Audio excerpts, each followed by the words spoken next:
Halo pemirsa, apa kabar? Kita bertemu lagi dalam Jurnal Weekend bersama saya Fana Syafa dan saya Naja Luna. Kita sudah siap dengan 10 berita yang tentu saja unik, menarik, dan viral di kanal YouTube Nasional TV Official. Selamat akhir pekan. Selamat akhir pekan. Bagaimana akhir pekan ini? Apakah ada kabar dari seminggu ini yang menggemparkan? Wah, ada dong. Ada. Iya betul. Kita udah punya 10 berita yang memang menarik dalam pekan ini dan sebelum nanti kita berakhir pekan sendiri, kita akan sampaikan dua berita. Saya yakin benar juga penasaran dengan beberapa berita yang kita sampaikan. Itu tadi. Langsung ke berita pertama. Duluan ya. Iya. Silakan. Dari Banyuwangi, korban investasi FEC Banyuwangi mendatangi Mapolresta untuk tempuh jalur hukum. Ini korban penipuan investasi. Ini yang lagi viral sekarang. Nah, karena warga lagi marah-marahnya karena ditipu. Korban tadi juga. Ya. Tidak dong, kan saya sangat berhati-hati dalam memilih aplikasi investasi. Jadi kalau pemirsa penasaran seperti apa berita lengkapnya, ini dia. Pada Senin 11 September 2023 sekitar jam 3 sore, sejumlah korban investasi future e-commerce FEC Indonesia datangi Mapolresta Banyuwangi. Kedatangannya ini untuk menyampaikan keluhan karena mereka merasa dirugikan dalam jumlah yang mencapai ratusan juta rupiah. Hal ini dilakukan menyusul adanya Satuan Tugas Pemberantasan Aktivitas Keuangan Ilegal Satgas Paki yang telah melakukan pencabutan terhadap izin investasi berbasis aplikasi PT FEC Indonesia pada 4 September 2023 lalu. Tak main-main, kerugian yang dialami para korban FEC ini jumlahnya beragam, bahkan mereka ada yang mengaku mengalami kerugian mulai dari 50 juta, 100 juta, hingga 800 juta rupiah. Selain itu, para korban yang datang ini juga berasal dari berbagai wilayah Banyuwangi dengan latar belakang profesi yang berbeda-beda. Kedatangan para korban diterima dengan baik oleh Wakasat Reskrim Polresta Banyuwangi AKP Badrodin Hidayat di ruangannya. Dalam pertemuan tersebut, perwakilan korban menyampaikan maksud dan tujuan mereka untuk berkonsultasi mengenai langkah hukum apa saja yang akan dan bisa ditempuh dalam menghadapi persoalan atau kasus yang sedang mereka alami saat ini. Dian Effendi selaku koordinator para korban FEC mengatakan, dengan adanya kasus yang membuktikan bahwa FEC merupakan aplikasi atau investasi bodong, pihaknya mendatangi Mapolresta Banyuwangi untuk berkonsultasi dalam menyelesaikan masalah ini yang disertai dengan bukti yang cukup kuat. Dian menambahkan, dengan adanya bukti-bukti tersebut, para korban sekaligus ingin membuktikan bahwa para afiliator dalam jaringan itu patut diduga ikut terlibat dalam manipulasi itu. Dan pada kesempatan sore hari ini sekitar pukul 3.00 waktu Indonesia Barat, kami dan teman-teman datang di Mapolresta Banyuwangi untuk bertemu dengan Bapak Wakasat, dan tentunya kami sudah berbincang menyampaikan keluh kesah apa yang terjadi tentang fenomena yang terjadi untuk di Kabupaten Banyuwangi. Tentunya merupakan salah satu hal yang sangat luar biasa karena FEC ini begitu banyak membawa korban, dan tentunya apa yang disampaikan Bapak Wakasat setelah kami berkonsolidasi tadi menyampaikan untuk memberikan bukti-bukti cukup bahwasanya FEC ini memang merupakan satu aplikasi bodong atau investasi bodong.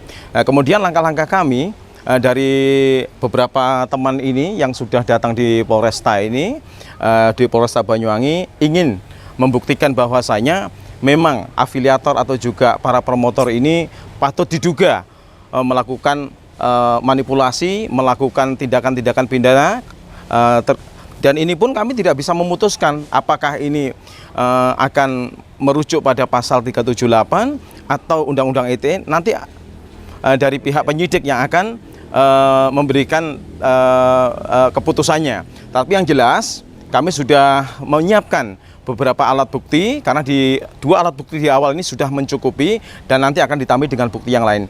Dan saya sampaikan kepada seluruh warga masyarakat Banyuwangi yang merasa menjadi korban, kami persilahkan untuk menyiapkan bukti-bukti kepada setiap mentor atau setiap orang yang mengajak pimpinan dari FEC yang mengatasnamakan FEC ini untuk melengkapi bukti-buktinya. Dan kerugian ini saya kira setiap orang bervariasi nilai taksirannya. Ada yang 100 juta, 200 juta, bahkan sampai hingga 1 miliar. Dan saya sudah konfirmasi kepada teman-teman di semua lapisan yang tentunya ada beberapa mentor yang tentunya kami sudah berkoordinasi bahwasanya FEC ini sangat merugikan. Dengan balutan modus yang disampaikan oleh para mentor, itu bahwasanya para mentor ya, terutama mentor kehormatan atau mentor ES itu menyampaikan bahwa FEC ini memiliki izin dan lain sebagainya. Inilah yang tentunya membuat kami semuanya bergerak kompak untuk melaporkan bahwasanya oknum, terutama mereka sebagai aktor intelektualnya, yang patut diduga adalah sebagai salah satu mengerucut pada tersangka nanti, tentunya kami sudah melakukan gerakan-gerakan yang tentunya secara masif. Begitu, mungkin teman-teman yang di belakangnya hanya sebagian kecil yang ingin menyampaikan keluh kesahnya kepada pihak Polresta atau pengaduan kepada pihak Polresta. Namun yang jelas, kami semuanya yang merasa menjadi korban, dan tentunya warga masyarakat Banyuwangi khusus yang merasa menjadi korban, untuk secepatnya melakukan konsolidasi pada semua rekan-rekan atau warga yang merasa mereka menjadi korban daripada FEC ini, akun bodong yang tentunya sudah sekupnya sudah nasional ini ya. Terima kasih, mungkin hanya itu dulu yang bisa kami sampaikan. Tentunya kami juga menghimbau pada teman-teman untuk tidak melakukan tindakan-tindakan yang akan merugikan kita semua. Namun yang jelas kami berharap, dan pihak dari penyidik nanti, Bapak Wakasat nanti, untuk menindaklanjuti apa yang bisa kami laporkan, dan kami ingin menunggu hasil baiknya, dan saya kira kami besok sudah mempersiapkan bukti-bukti yang sudah kami siapkan. Terima kasih, selamat sore, mungkin nanti kita bisa sambung lagi ya. Selamat sore, terima kasih. Selain itu, Dian juga meminta kepada seluruh korban aplikasi bodong ini untuk tidak melakukan tindakan-tindakan di luar ketentuan yang nantinya dapat merugikan para korban itu sendiri. Dengan adanya kasus ini, untuk langkah selanjutnya saat ini sudah ada lembaga bantuan hukum yang akan membantu para korban yang bersifat pro bono atau tanpa dipungut biaya. Dengan adanya kejadian seperti ini, para korban mengharap supaya masyarakat lebih pintar dalam memilih investasi agar tidak sampai jadi korban penipuan. Adanya kasus seperti ini sekaligus bisa jadi pembelajaran serta edukasi kepada masyarakat luas. Dari Banyuwangi, Jawa Timur, Tim Liputan Nasional TV melaporkan. Kalau kita sudah denger ya, saya rangkap tadi, ternyata nggak cuma 1, 2, atau ratusan. Banyak yang pakai aplikasinya, ribuan orang loh. Itu yang di Banyuwangi. Belum Seluruh lagi Indonesia. Yang nasional. Waduh, ini memang sekarang lagi booming. Berita ini lagi viral-viralnya, banyak sekali korban yang menjadi korban dari investasi FEC ini, investasi ini. Jadi ini juga bisa menjadi pelajaran ya buat kita semua. Untuk memilah-milah aplikasi yang patut dipercayakan atau tidak. Ini korbannya sudah mengalami kerugian ratusan juta loh. Banyak sekali, memang benar sekali ya. Ada sebenarnya yang nominalnya itu kecil, ada yang 1 juta, 2 juta. Tetapi yang jumlahnya besar juga banyak. 50 juta, bahkan 100 juta lebih, itu juga yang dialami kerugian dari para investor yang menanamkan uangnya di FEC ini.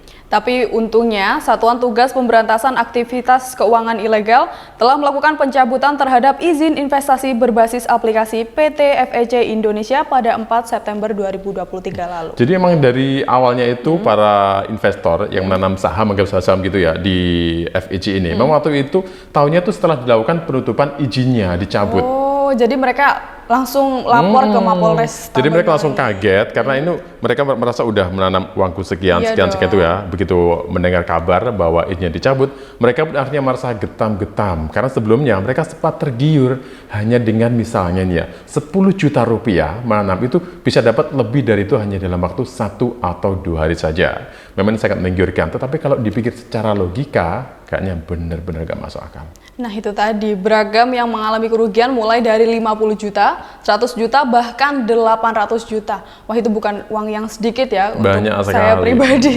Dan kalau dilihat dari para investor atau mereka yang nanam saham ini, emang mempunyai latar belakang yang berbeda. Mulai ada yang pedagang di pasar. Kasihan ya kalau pedagang kecil-kecilan sudah niatnya menabung untuk mendapat untung malah buntung. Ingin mengembangkan usahanya, ingin mengembangkan uang yang dimilikinya, ternyata malah menjadi korban FEC ini. Ini menjadi edukasi juga ini. Nah itu tadi, jadi korban dengan adanya bukti-bukti yang kuat, para korban ingin membuktikan bahwa afiliator patut diduga terlibat di dalamnya. Ini yang sekarang selidiki ya. Makanya para korban ini mereka mendatangi Mapolresta Banyuwangi untuk berkonsultasi langkah hukum apa saja yang bisa ditempuh supaya jalur ini bisa cepat diselesaikan dan mendapat solusi. Untungnya ini dibantu dengan lembaga hukum, tidak dipungut biaya kasus ini untuk para korban. Ya. Kalau Luna punya uang 50 juta nganggur boleh tanam ke saya. Nanti saya mengembangkan, gitu. Iya. Bisa dipercaya ya? Bisa, kan kita berdua di sini, iya. Bisa dibuktikan ya. Hati-hati untuk pemirsa di rumah tidak mempercayakan uang sebanyak itu ke investasi bodong, tiba-tiba hilang gitu ya uangnya. Itu. Pastikan semuanya itu adalah yang resmi atau sah ya, supaya nggak tertipu. Udah, kita ke berita yang lain. Iya. Kita tinggalkan investasi bodong ini yang Kalau yang ini investasi juga sebenarnya, tapi beda. Ini investasi ilmu ya dari Kalibaru Banyuwangi juga, di mana tekad kuat difabel asal Kalibaru cari rezeki dengan cara jasa kunci servis. Ini yang paling viral di platform Instagram Nasional TV. Ini sangat menggambarkan karena ada kalimat yang disorot. Ntar dulu. Oh gitu. Kita Penasaran lihat kan? dulu ya. Ini dia. Kekurangan tak mengundurkan semangat Matsirat 73 tahun dalam menjalani hidup di tengah kerasnya persaingan dunia usaha. Pria asal Dusun Kerajaan, Desa Kalibaru Wetan, Kecamatan Kalibaru Banyuwangi ini tahu betul secara fisik ia takkan mampu bersaing dengan orang sebayanya, bahkan yang berusia di bawahnya. Namun, dengan kondisinya itu, bukan berarti membuat Matsirat menyerah dan berpangku sebelah tangan begitu saja. Nyatanya, hampir setengah abad ini ia mampu bertahan hidup lewat usaha servis kunci yang ia bangun sejak usia 17 tahun. Kini, namanya dikenal sebagai dokter spesialis reparasi kunci, baik motor, mobil, maupun kunci rumah. Apapun kunci yang diminta pelanggan, baik ganda ataupun baru, bisa ia buat dalam waktu tak sampai lebih dari 30 menit. Menariknya, kemampuan itu ia dapat bukan dari guru apalagi kursus. Kemampuan otak-atik kunci yang kini menjadi penopang hidupnya murni ia dapatkan secara otodidak. Saking terkenalnya, Matsirat kerap mendapatkan job luar kecamatan bahkan luar kabupaten seperti Jember. Problem mulai dari motor yang kuncinya hilang sampai dengan kunci mobil yang tertinggal di dalam, semuanya bisa ia selesaikan dengan baik. Karena kondisi fisiknya, ia kerap dibonceng pelanggan jika mendapat job panggilan. Tarifnya pun bervariatif tergantung jenis kendaraan dan tingkat kesulitan yang ia hadapi. Berkat usahanya tersebut, di usianya yang sudah kepala 7, Matsirat mampu menafkahi 9 orang istri yang pernah mendampinginya dan memberikan hidup yang layak bagi anak cucunya.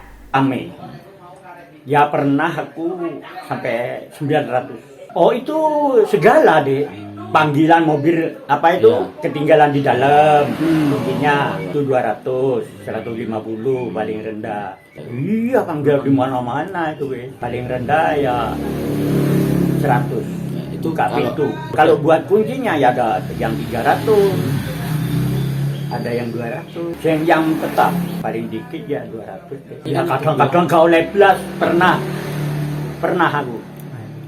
Cuma laku 2 pernah. Oh, ya di sini masih kemarin ya sampai 600 lebih sih. Matsirat mengaku sampai hari ini usahanya masih bisa bertahan meski sekarang mulai banyak motor tanpa kunci rilisan pabrikan terbaru. Bahkan penghasilannya tak berubah sedikit pun meski sempat terguncang gegara putusnya jembatan Karanggudang yang memutus akses jalan di wilayahnya. Di sisi lain, tak ingin menikmati, keahlian Matsirat juga ia transfer kepada saudaranya hingga menelurkan ahli kunci yang kemampuannya sebanding dengan dirinya. Dari Banyuwangi, Jawa Timur, Tim Liputan Nasional TV melaporkan. Nah, Sudah dengar apa yang unik? Apa yang kamu pikirkan? 9 istri mampu dinafkahi hanya dengan otak-atik. Jangan bilang hanya. Oh, enggak hanya ya. Jangan bilang hanya. Karena loh, dia benar-benar sudah ahli dan mendalami kemampuannya mulai dari umur 17 tahun loh. Itu bukan waktu yang singkat. Sampai 73 tahun sekarang ya. Jadi merasa dengan adanya hal seperti ini juga bisa menjadi inspirasi buat kita ya, bahwa kekurangan yang kita miliki tidak harus membuat kita tuh menjadi kecil. Ini dibuktikan oleh Matsirat, warga asal Kalibaru yang punya keahlian di bidang jasa kunci atau duplikat kunci, ternyata mampu menafkahi istri, anak, dan cucunya. Bahkan dia nggak pelit ilmu untuk dibagi ke orang lain termasuk saudaranya. Nah itu tadi, bahkan di tengah kerasnya badai persaingan usaha, ia mampu menghasilkan cuan jutaan rupiah yang mengalir setiap hari ke kantong pribadinya lewat jalur otak-atik kunci selama hampir setengah abad. Ya, yang menarik juga, ternyata Mazira tidak takut dengan saingan atau persaingan walaupun sekarang sudah masuk di era modern.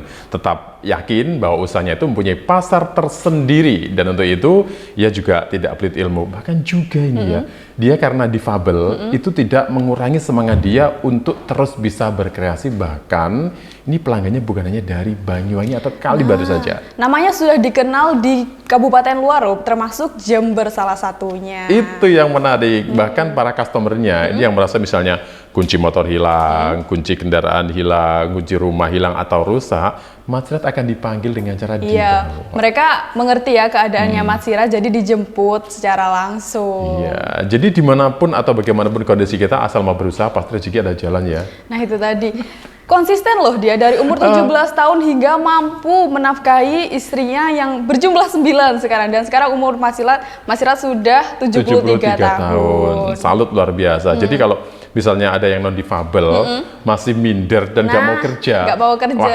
Wah, ini patut dikasih tanda tanya. Ya ini kenapa menjadi nggak mau? inspirasi, motivasi untuk kita lebih semangat untuk bekerja dan memenuhi kebutuhan hidup sendiri dan keluarga. Nah, itu dia. Dan Mas Ren ternyata nggak pelit ilmu. Jadi walaupun ada perkembangan modern dan lain sebagainya ya untuk apa Servis ilmunya itu loh. Ternyata dia nggak pelit. Iya, dia berbagi ke saudaranya itu. untuk diajarkan biar menurun ya ilmunya. Nah, betul. Jadi transfer ke saudaranya ke ABCD supaya ilmunya bisa digunakan bersama-sama dan bermanfaat. Mungkin itu berkah buat dia juga ya. Betul. Nggak pelit ilmu, jadi dia dapat rezeki yang lancar. Iya, dilebarkan rezekinya. Amin. Ya udah, itu inspirasi buat Anda juga inspirasi buat kita ya. Lebih semangat lagi untuk Iya bekerja dong. keras. Dan setelah ini kita masih punya beberapa berita lain yang juga unik, menarik dan viral. Di antaranya adalah tentang Tentang apa?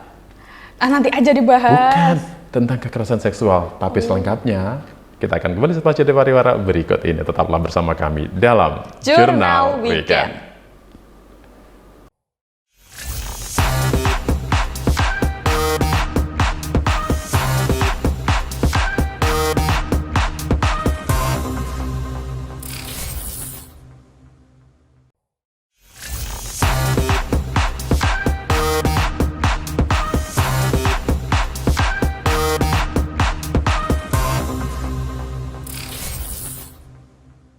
Halo pemirsa, apa kabar? Kita bertemu lagi dalam Jurnal Weekend bersama saya Fana Syafa. Dan saya Naja Luna. Kita sudah siap dengan 10 berita yang tentu saja unik, Menarik dan viral di kanal YouTube Nasional TV Official. Selamat akhir pekan. Selamat akhir pekan. Bagaimana akhir pekan ini? Apakah ada kabar dari seminggu ini yang menggemparkan? Wah, ada dong. Ada. Iya betul. Kita udah punya 10 berita yang memang menarik dalam pekan ini dan sebelum nanti kita berakhir pekan sendiri, kita akan sampaikan temani beberapa berita. dulu pemirsa Jurnal Weekend. Saya yakin benar juga penasaran dengan beberapa berita yang kita sampaikan. Itu tadi. Langsung ke berita pertama.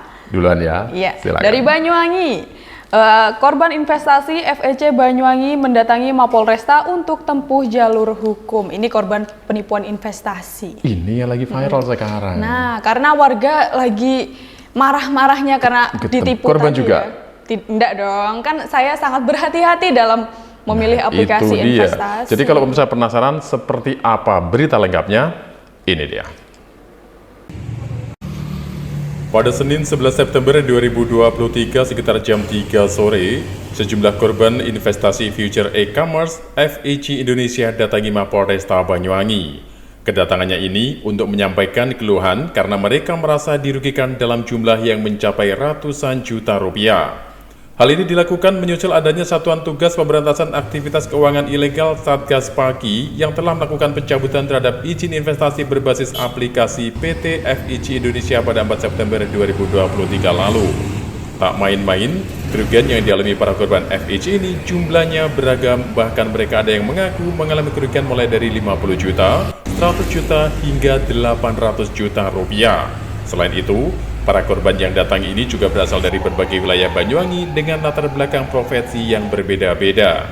Kedatangan para korban diterima dengan baik oleh Wakasatreskrim Polresta Banyuwangi AKP Badrudin Hidayat di ruangannya. Dalam pertemuan tersebut, perwakilan korban menyampaikan maksud dan tujuan mereka untuk berkonsultasi mengenai langkah hukum apa saja yang akan dan bisa ditempuh dalam menghadapi persoalan atau kasus yang sedang mereka alami saat ini.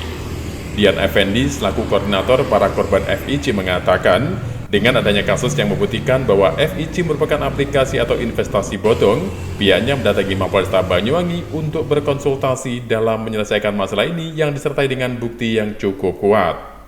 Kalau kita sudah dengar ya, secara gap tadi, ternyata nggak cuma 1, 2, atau ratusan. Banyak yang pakai aplikasinya ribuan orang loh. Itu yang di Banyuwangi. Belum Seluruh lagi Indonesia. yang nasional. Waduh, ini memang sekarang lagi booming. Berita ini lagi viral-viralnya, banyak sekali korban yang menjadi korban dari Investasi FIC ini, investasi penipuan. ini. Jadi ini juga bisa menjadi pelajaran ya buat kita semua. Untuk pentingnya memilah-milah aplikasi yang patut dipercayakan atau tidak. Ini korbannya sudah mengalami kerugian ratusan juta loh. Banyak sekali, memang benar sekali ya. Ada sebenarnya yang nominalnya itu kecil, ada yang 1 juta, 2 juta. Tetapi yang jumlahnya besar juga banyak. 50 juta, bahkan 100 juta lebih itu juga yang dialami kerugian dari para investor yang menanamkan uangnya di FIC ini.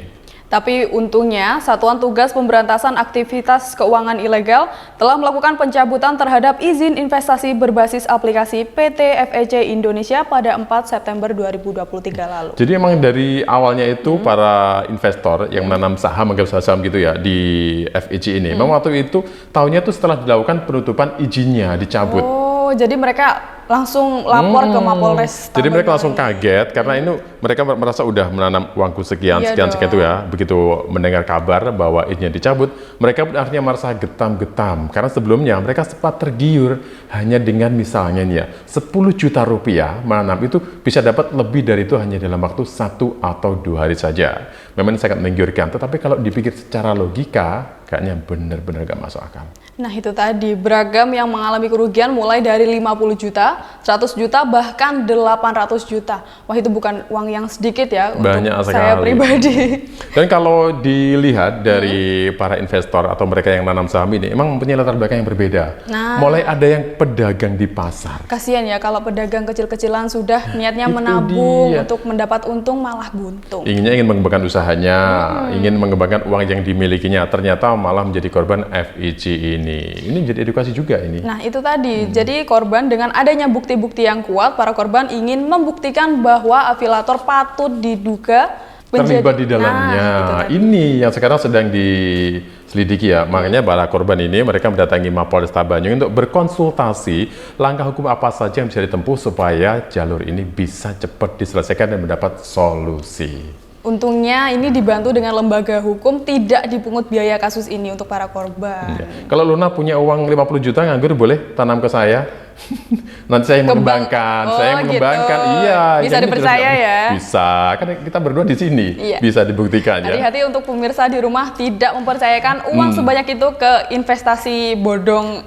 Tiba-tiba hilang gitu ya Nah, uangnya. itu. Pastikan semuanya itu adalah yang resmi atau sah ya supaya nggak tertipu. Udah kita ke berita yang lain. Ya, kita tinggalkan investasi bodong ini yang Kalau yang ini investasi juga sebenarnya, tapi beda. Ini investasi ilmu ya dari Kalibaru Banyuwangi juga, di mana tekad kuat difabel asal Kalibaru cari rezeki dengan cara jasa kunci servis. Ini yang paling viral di platform Instagram Nasional TV. Ini sangat menggambarkan karena ada kalimat yang disorot. Ntar dulu. Oh, gitu. Kita Penasaran lihat kan? dulu ya. Ini dia. Kekurangan tak mengundurkan semangat Matsirat 73 tahun dalam menjalani hidup di tengah kerasnya persaingan dunia usaha. Pria asal Dusun Kerajaan, Desa Kalibaru Wetan, Kecamatan Kalibaru, Banyuwangi ini tahu betul secara fisik ia takkan mampu bersaing dengan orang sebayanya, bahkan yang berusia di bawahnya.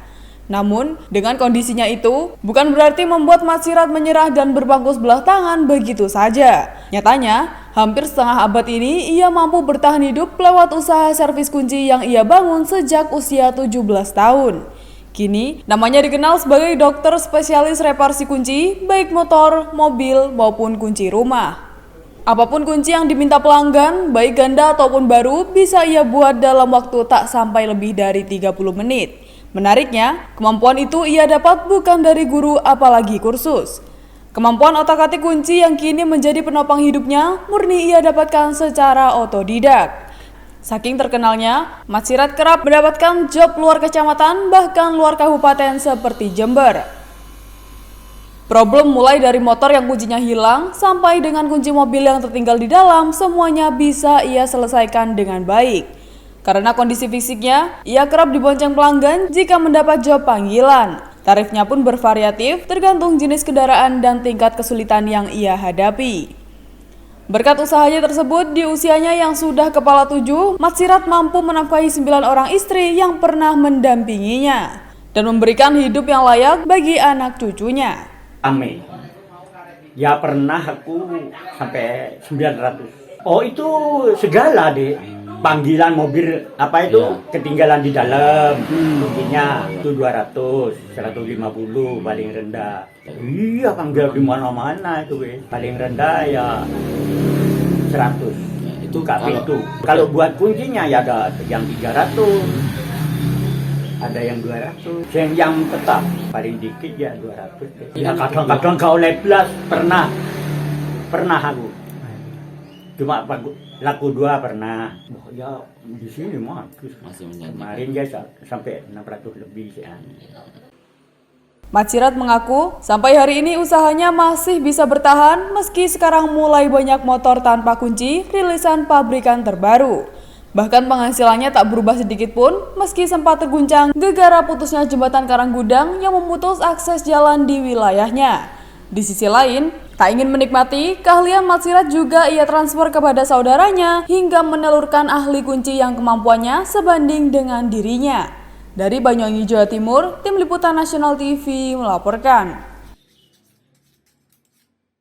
Nah, Sudah dengar apa yang unik? Apa yang kamu pikirkan? 9 istri mampu dinafkahi hanya dengan otak-atik, servis Jangan kunci. bilang hanya.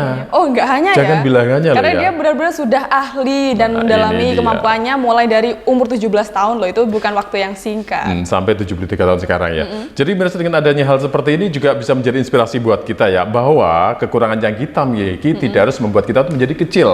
Ini dibuktikan oleh Mat Sirat, warga asal Kalibaru yang punya keahlian di bidang jasa kunci atau duplikat kunci, ternyata mampu menafkahi istri, anak, dan cucunya. Bahkan dia nggak pelit ilmu untuk dibagi ke orang lain termasuk saudaranya. Nah itu tadi, bahkan di tengah kerasnya badai persaingan usaha, ia mampu menghasilkan cuan jutaan rupiah yang mengalir setiap hari ke kantong pribadinya lewat jalur otak-atik kunci selama hampir setengah abad.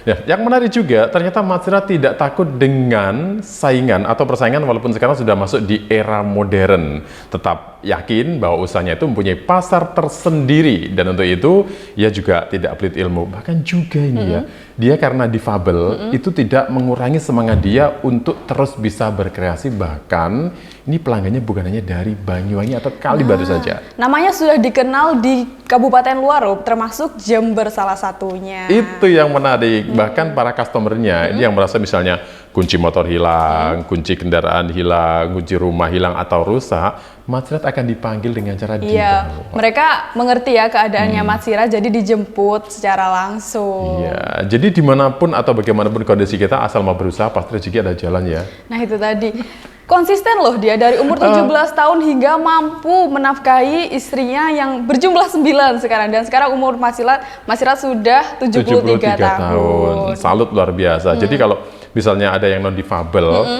masih minder dan gak mau kerja, nggak mau kerja.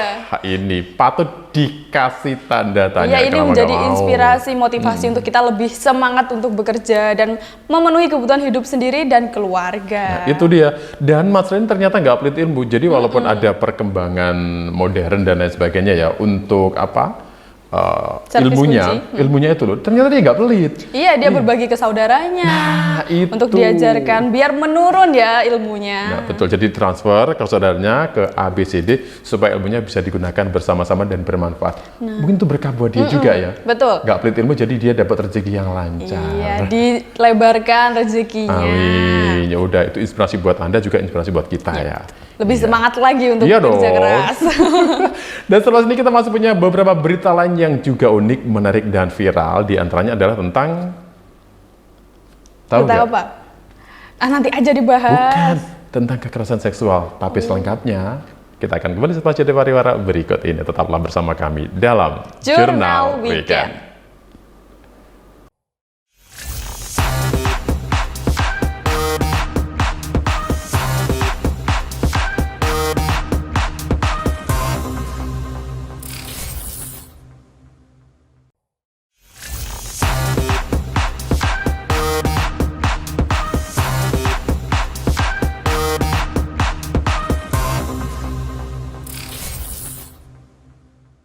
Anda masih bersama kami dalam Jurnal Weekend. Masih bersama saya Najah Luna. Dan saya Avana Syafa. Kita beralih ke berita selanjutnya dari Padang, Sumatera Barat. Jauh? Jauh, tapi kali ini membuat saya geram. Loh, kenapa? Karena saya sebagai wanita merasa ikut tersinggung nih. Karena ada sidang kasus kekerasan seksual pasangan mahasiswa kedokteran UNAN. Nah, ini masih terjadi di era segini. Padahal di era 2023 ini sudah banyak edukasi tentang seksual harassment, tapi masih saja terjadi. Bahkan yang melakukan adalah teman sendiri. Kok saya jadi penasaran dengan pelakunya seperti apa sih? Kita simak videonya. Ini dia. Vonis yang dijatuhkan terhadap 2 mahasiswa kedokteran UNAN itu berawal salah satu dari mereka diduga melakukan pelecehan seksual terhadap korban dan sejumlah mahasiswi lainnya dengan cara merekam korban menggunakan ponsel milik terdakwa yang sedang tidur. Tindakan yang dilakukan pelaku yaitu dengan membuka sebagian pakaian korban lalu mengirimkannya hasil rekaman video tersebut ke pacarnya. Jaksa penuntut umum Ramadhani mengatakan, atas tindakan tersebut kedua pelaku hanya 1 tahun 3 bulan dari ancaman hukuman maksimal 4 tahun kurungan penjara. Pasal tentang kekerasan seksual pasal 14 ayat 1 dengan maksimal hukuman dengan maksimal ancaman pidananya itu 4 tahun. Tuntutan kita di 1 tahun dan 3 bulan. Itu sudah sesuai dengan rentut kepimpinan. Sementara itu, pengacara terdakwa Desi Rizky mengatakan kliennya tidak bersalah sebab hanya menerima gambar dan tidak menyebarluaskan. Untuk itu, ia meminta hakim supaya melepaskan kliennya dari jeratan hukum. Itu cukup berat karena klien saya kan sifatnya pasif ya, cuman menerima gambar. Undang-undang yang dibacakan atau yang di dalam tuntutan itu tidak sesuai untuk klien saya. Nah, saya akan berjuang di pledoi nanti untuk kebebasan klien saya. Perlu diketahui, sejak Juni lalu kedua pelaku telah dikeluarkan dari kampus kedokteran UNAN Padang, Sumatera Barat tempat mereka menimba ilmu. Dari Padang, Sumatera Barat, Arawir Kariwi, Nasional TV melaporkan. Ini bikin gregetan ya, seperti gregetan ini ya. banget, padahal ya sudah banyak edukasi tentang seksual harassment, tapi masih saja dilakukan bahkan oleh orang terdekat sendiri. Jadi selama ini kalau ada yang bilang ternyata itu orang yang berpotensi menjadi pelaku kejahatan adalah orang terdekat, itu terbukti dengan kasus ini. Ini teman sendiri loh yang melakukan hal ini. Iya, pelecehan seksual kan sudah ada 2 macam, verbal dan non-verbal. Dan kali ini dilakukan dengan terang-terangan, dengan memvideo temannya sendiri yang sedang tidur dengan dibuka pakaiannya, lalu video tersebut disebarkan ke pacar si korban. Dan itu memang menggunakan HP korban ya. Jadi waktu itu HP korban ada di sebelah korban yang sedang tidur, kemudian dibuka dan digunakan untuk merekam video dari korban itu sendiri. Akhirnya dikirim ke pacar korban. Jadi seolah-olah itu pelaku bukan dia pelakunya, tapi korban sendiri yang melakukan, kirim ke pacarnya. Padahal ini juga sesuatu yang sangat miris terjadi. Sangat manipulatif ya si pelaku ini. Padahal si korban lagi tidur, mungkin niatnya mau iseng-iseng, mau main-main, tapi kan bisa berakibat fatal. Nggak bisa dong. Iya, kalau ini bukan main-main, bukan main. Apalagi disebarkan kan, disebarkan nggak boleh. Dan pengacara terdakwa sempat memberi pembelaan kalau si terdakwa tidak bersalah karena tidak menyebarluaskan. Tapi kan dikirim ke pacarnya sama kan aja. sudah menyebarluaskan itu. Nah iya, sudah termasuk menyebarkan ke pacarnya. Kalau Sadri misalnya sebagai korbannya, saya nggak akan terima dengan seperti itu. Tentu saja Tentu dong. Apalagi saya sebagai wanita ya, merasa ikut geram, pengen kayak, aduh, nggak bisa ngomong lagi. Iya. Ya, akibat perbuatannya ini korban atau pelaku maksud kami ya, pelaku didakwa atau mendapat ancaman hukuman yaitu 4 tahun penjara. Nah, juga sudah dikeluarkan dari kampusnya sejak Juni lalu. Nah, ini sudah kan mendapat hukuman, juga. Sudah mendapat hukuman yang setimpal dan semoga tidak terulang lagi di area kampus itu atau di luar maupun di sini juga ya, tidak terulang lagi. Ini bisa apalagi kedokteran kan ya? Kedokteran. Ini mencoreng attitude nama kampus ya. Iya. Menjelek-jelekan. Dia jelek, kampusnya jelek, keluarganya jelek, ya udah. Korbannya juga pastinya trauma. Malu juga. Udah, dari kasus kekerasan seksual kita beralih ke kabar yang lain. Iya. Kita ke berita berikutnya, adanya masih di Sumatera Barat. Iya. Kalau kalian tentang peristiwa di mana balita meninggal dunia di saluran irigasi. Nah, bagaimana sih kok bisa meninggal di saluran irigasi? Kita simak videonya berikut ini. Beginilah kondisi bocah bernama Muzamila Talif berusia 2 tahun yang ditemukan warga dalam kondisi meninggal dunia di saluran irigasi di daerah Jorong Pisang Rebus, Nagari Situng, Kabupaten Darmasraya. Lokasi penemuan mayat korban berjarak sekitar 2,5 km dari tempat kejadian di mana korban terpleset dan terseret arus. Melihat balita tersebut sudah terbujur kaku, isak tangis keluarga korban tidak lagi terbendung. Mereka masih tak percaya jika korban yang sedang lucu-lucunya tersebut sudah tiada.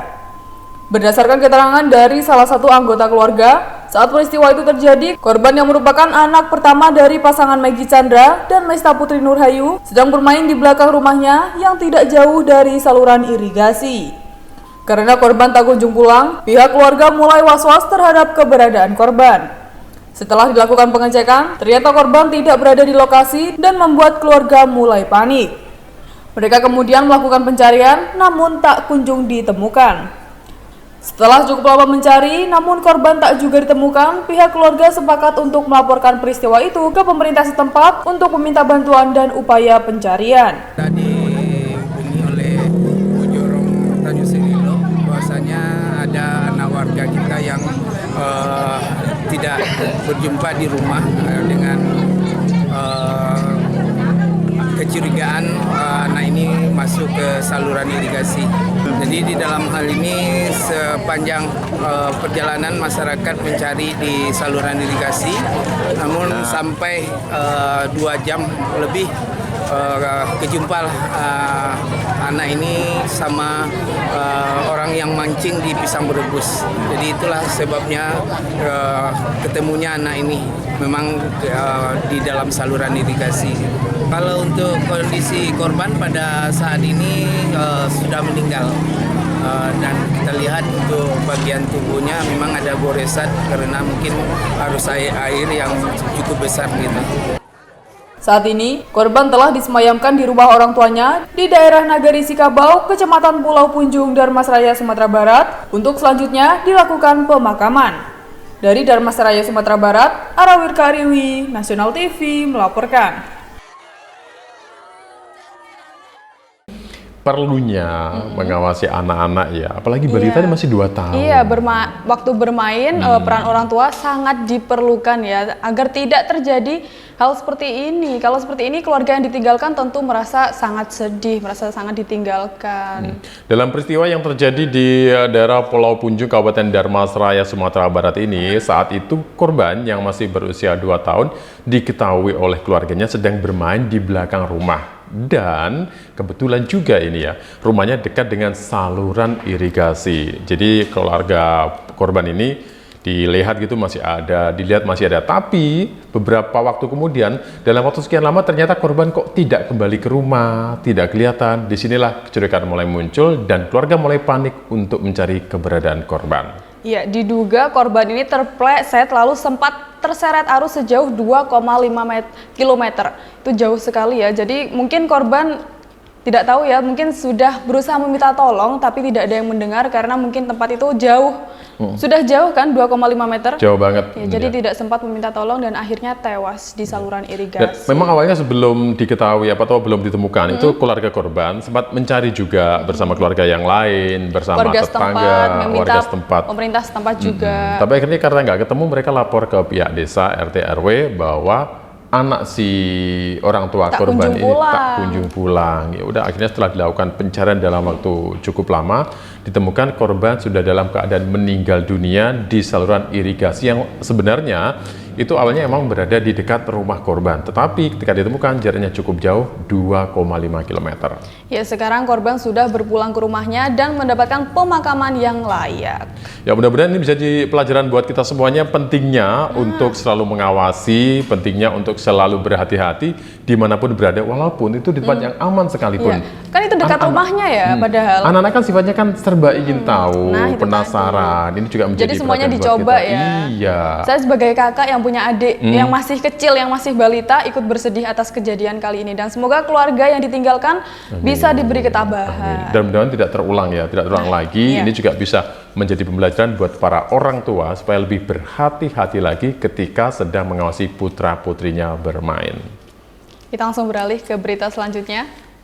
Dari Jambi, kali ini dari Jambi tentang masih dampak Anak-anak. musim kemarau. Oh, kemarau, bukan anak-anak masih ya? anak-anak, menyerang Masih ada anak-anak. anak-anak juga? Karena ada penyakit ISPA yang menyerang anak-anak dan puskesmas tangani puluhan pasien, sampai puluhan pasien loh. Ini ISPA, mengalami peningkatan yang cukup banyak yang menerima pasien puskesmasnya. Karena saking parahnya udara di sana. Ini dampak kemarau panjang ya. Jadi seperti apa selengkapnya? Ini dia. Puskesmas Putri Ayu Kota Jambi merilis bahwa sejumlah pasien yang terjangkit penyakit infeksi saluran pernafasan akut atau ISPA kini mulai meningkat. Melonjaknya jumlah pasien penderita ISPA terjadi seiring dengan kualitas udara di Kota Jambi yang memburuk akibat diselimuti kabut asap. Peningkatan kasus penderita ISPA terjadi pada anak-anak mulai usia balita hingga remaja usia 18 tahun. Jika sebelumnya pasien anak-anak ditangani pihak puskesmas hanya 15 hingga 20 anak, kini meningkat menjadi 70 pasien. Dari 70 pasien yang ada, lebih separuhnya menderita ISPA seperti batuk, pilek, sakit tenggorokan, dan demam. Tercatat sejak Senin 4 September hingga 6 September 2023, sudah ada puluhan anak yang berobat ke Puskesmas Putri Ayu karena keluhan tersebut. Meningkatnya kasus ISPA pada anak di Kota Jambi ini lantaran kondisi udara yang sedang tidak sehat akibat asap kebakaran lahan. Untuk mencegah keluhan ISPA semakin meluas, masyarakat diimbau menggunakan masker saat beraktivitas di luar rumah, termasuk meningkatkan daya tahan tubuh dengan mengkonsumsi suplemen, air putih, dan makanan sehat. Selain itu, masyarakat juga diminta untuk mencuci hidung menggunakan air bersih selepas aktivitas di luar ruangan. Untuk saat ini memang kasus ISPA itu mengalami peningkatan, terutama pasien di poli anak ya. Jadi biasanya mungkin sekitar 15-20 pasien, sekarang ada peningkatan. Waktu hari Senin kemarin kunjungan itu sekitar 70 pasien. Nah, sekitar 36 pasien yang berobat ISPA, jadi ada peningkatan dari sebelumnya. Biasanya sih pasiennya batuk, pilek, demam, sakit tenggorokan, gejalanya seperti itu. Kalau di poli anak usianya dari 0 sampai 18 tahun. Kalau saat ini kan memang cuaca dan kondisi udara juga kurang baik ya. Seperti yang diketahui juga dari berita adanya kabut asap. Nah, itu juga salah satu pemicu meningkatnya kasus ISPA kemungkinan. Selain itu juga bisa disebabkan penyebab lain, misalnya asap rokok atau asap dari kendaraan, debu, dan infeksi juga bisa. Kalau segera diatasi dan menjaga imunitas tubuh dengan baik, insya Allah bisa sembuh, bisa seminggu atau 2 minggu kalau daya tahan tubuhnya baik dan segera diobati. Sebaiknya ya kalau aktivitas keluar yang harus keluar itu kalau bisa pakai masker, kemudian tingkatkan daya tahan tubuh, misalnya dengan mengkonsumsi suplemen atau dengan konsumsi makan-makanan sehat. Kemudian juga kalau bisa itu misalnya kita beraktivitas di luar rumah, pas pulang ke rumah cuci hidung. Banyak sih sekarang video-video bisa dicari di YouTube cara cuci hidung, karena kan debu, asap, kotoran itu nyangkut di hidung atau tenggorokan. Kalau kita cuci insya Allah bisa bersih dan tidak menimbulkan penyakit. Dengan adanya keluhan ISPA ini, para orang tua berharap kabut asap di Kota Jambi dapat segera hilang. Napas, batuk pilek, karena asap kan cuacanya lagi banyak asap dari hari Minggu ya, karena asap tadi. Perlu diketahui, sejak 3 hari terakhir, kondisi udara di Kota Jambi diselimuti kabut asap imbas kebakaran lahan yang masih terus terjadi. Dari Kota Jambi, Tim Liputan Nasional TV melaporkan. Kalau berbicara tentang dampak musim kemarau memang sangat banyak ya. Sekarang bayangin, air susah didapatkan, air bersih, kering, sumur kering, kemudian banyak debu di mana-mana, panennya gagal. Ini sangat luar biasa ya. Dan di Jambi ini ternyata memang sudah berbulan-bulan terjadi. Bahkan pemerintah sudah menyatakan bahwa udara di Jambi tidak sehat. Tidak sehat. Itu dampak karhutla juga Karhutla, kan. asap kendaraan, polusi udara dari pabrik juga. Makanya bermacam-macam polusi ini ternyata juga menimbulkan hal yang tidak menyenangkan di Jambi ini, terutama karena warga di sana sudah mulai banyak yang terserang namanya ISPA, infeksi saluran pernafasan akut, dan itu nggak hanya menyerang orang dewasa tetapi juga semua usia atau semua kalangan, termasuk anak-anak yang jumlahnya ternyata semakin hari semakin mengalami peningkatan. Ya, bahkan sejak Senin tanggal 4 September 2023 hingga 6 September sudah ada puluhan anak yang berobat ke Puskesmas Putri Ayu karena menderita ISPA.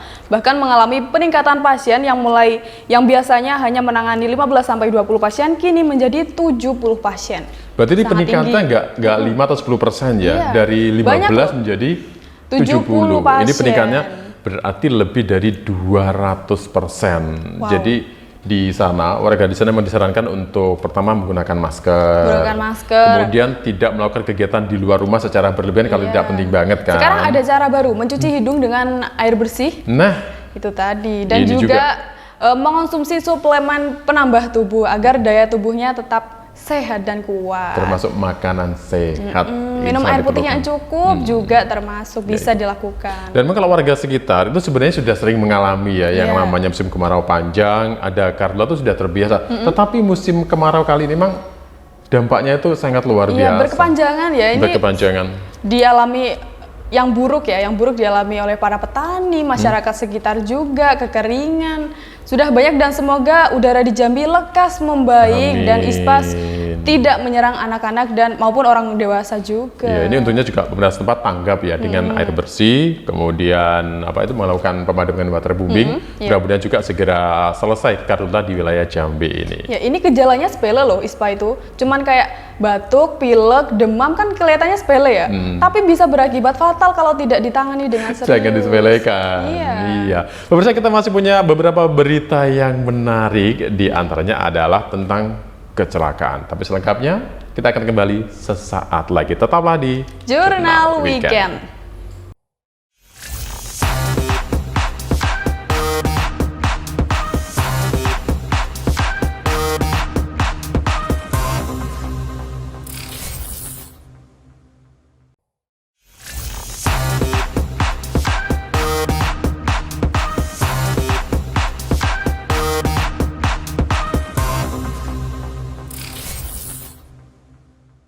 Anda masih bersama kami dalam Jurnal Weekend. Masih bersama saya Naja Luna. Dan saya Avana Syafa. Kita beralih ke berita selanjutnya dari Padang, Sumatera Barat. Jauh? Jauh, tapi kali ini membuat saya geram. Loh, kenapa? Karena saya sebagai wanita merasa ikut tersinggung nih. Karena ada sidang kasus kekerasan seksual pasangan mahasiswa kedokteran UNAN. Nah, ini masih terjadi di era segini. Padahal di era 2023 ini sudah banyak edukasi tentang seksual harassment, tapi masih saja terjadi. Bahkan yang melakukan adalah teman sendiri. Kok saya jadi penasaran dengan pelakunya seperti apa sih? Kita simak videonya. Ini dia. Vonis yang dijatuhkan terhadap dua mahasiswa kedokteran UNAN itu berawal salah satu dari mereka diduga melakukan pelecehan seksual terhadap korban dan sejumlah mahasiswi lainnya dengan cara merekam korban menggunakan ponsel milik terdakwa yang sedang tidur. Tindakan yang dilakukan pelaku yaitu dengan membuka sebagian pakaian korban lalu mengirimkannya hasil rekaman video tersebut ke pacarnya. Jaksa penuntut umum Ramadhani mengatakan, atas tindakan tersebut kedua pelaku hanya 1 tahun 3 bulan dari ancaman hukuman maksimal 4 tahun kurungan penjara. Kira pasal tentang kekerasan seksual pasal 14 ayat 1 dengan maksimal hukuman dengan maksimal ancaman pidananya itu 4 tahun. Tuntutan kita di 1 tahun dan 3 bulan. Itu sudah sesuai dengan rentut kepimpinan. Sementara itu, pengacara terdakwa Desi Rizky mengatakan kliennya tidak bersalah sebab hanya menerima gambar dan tidak menyebarluaskan. Untuk itu, ia meminta hakim supaya melepaskan kliennya dari jeratan hukum. Itu cukup berat karena klien saya kan sifatnya pasif ya, cuman menerima gambar. Undang-undang yang dibacakan atau yang di dalam tuntutan itu tidak sesuai untuk klien saya. Nah, saya akan berjuang di pledoi nanti untuk kebebasan klien saya. Perlu diketahui, sejak Juni lalu kedua pelaku telah dikeluarkan dari kampus kedokteran UNAN Padang, Sumatera Barat tempat mereka menimba ilmu. Dari Padang, Sumatera Barat, Arawirka Ariwi, Nasional TV melaporkan.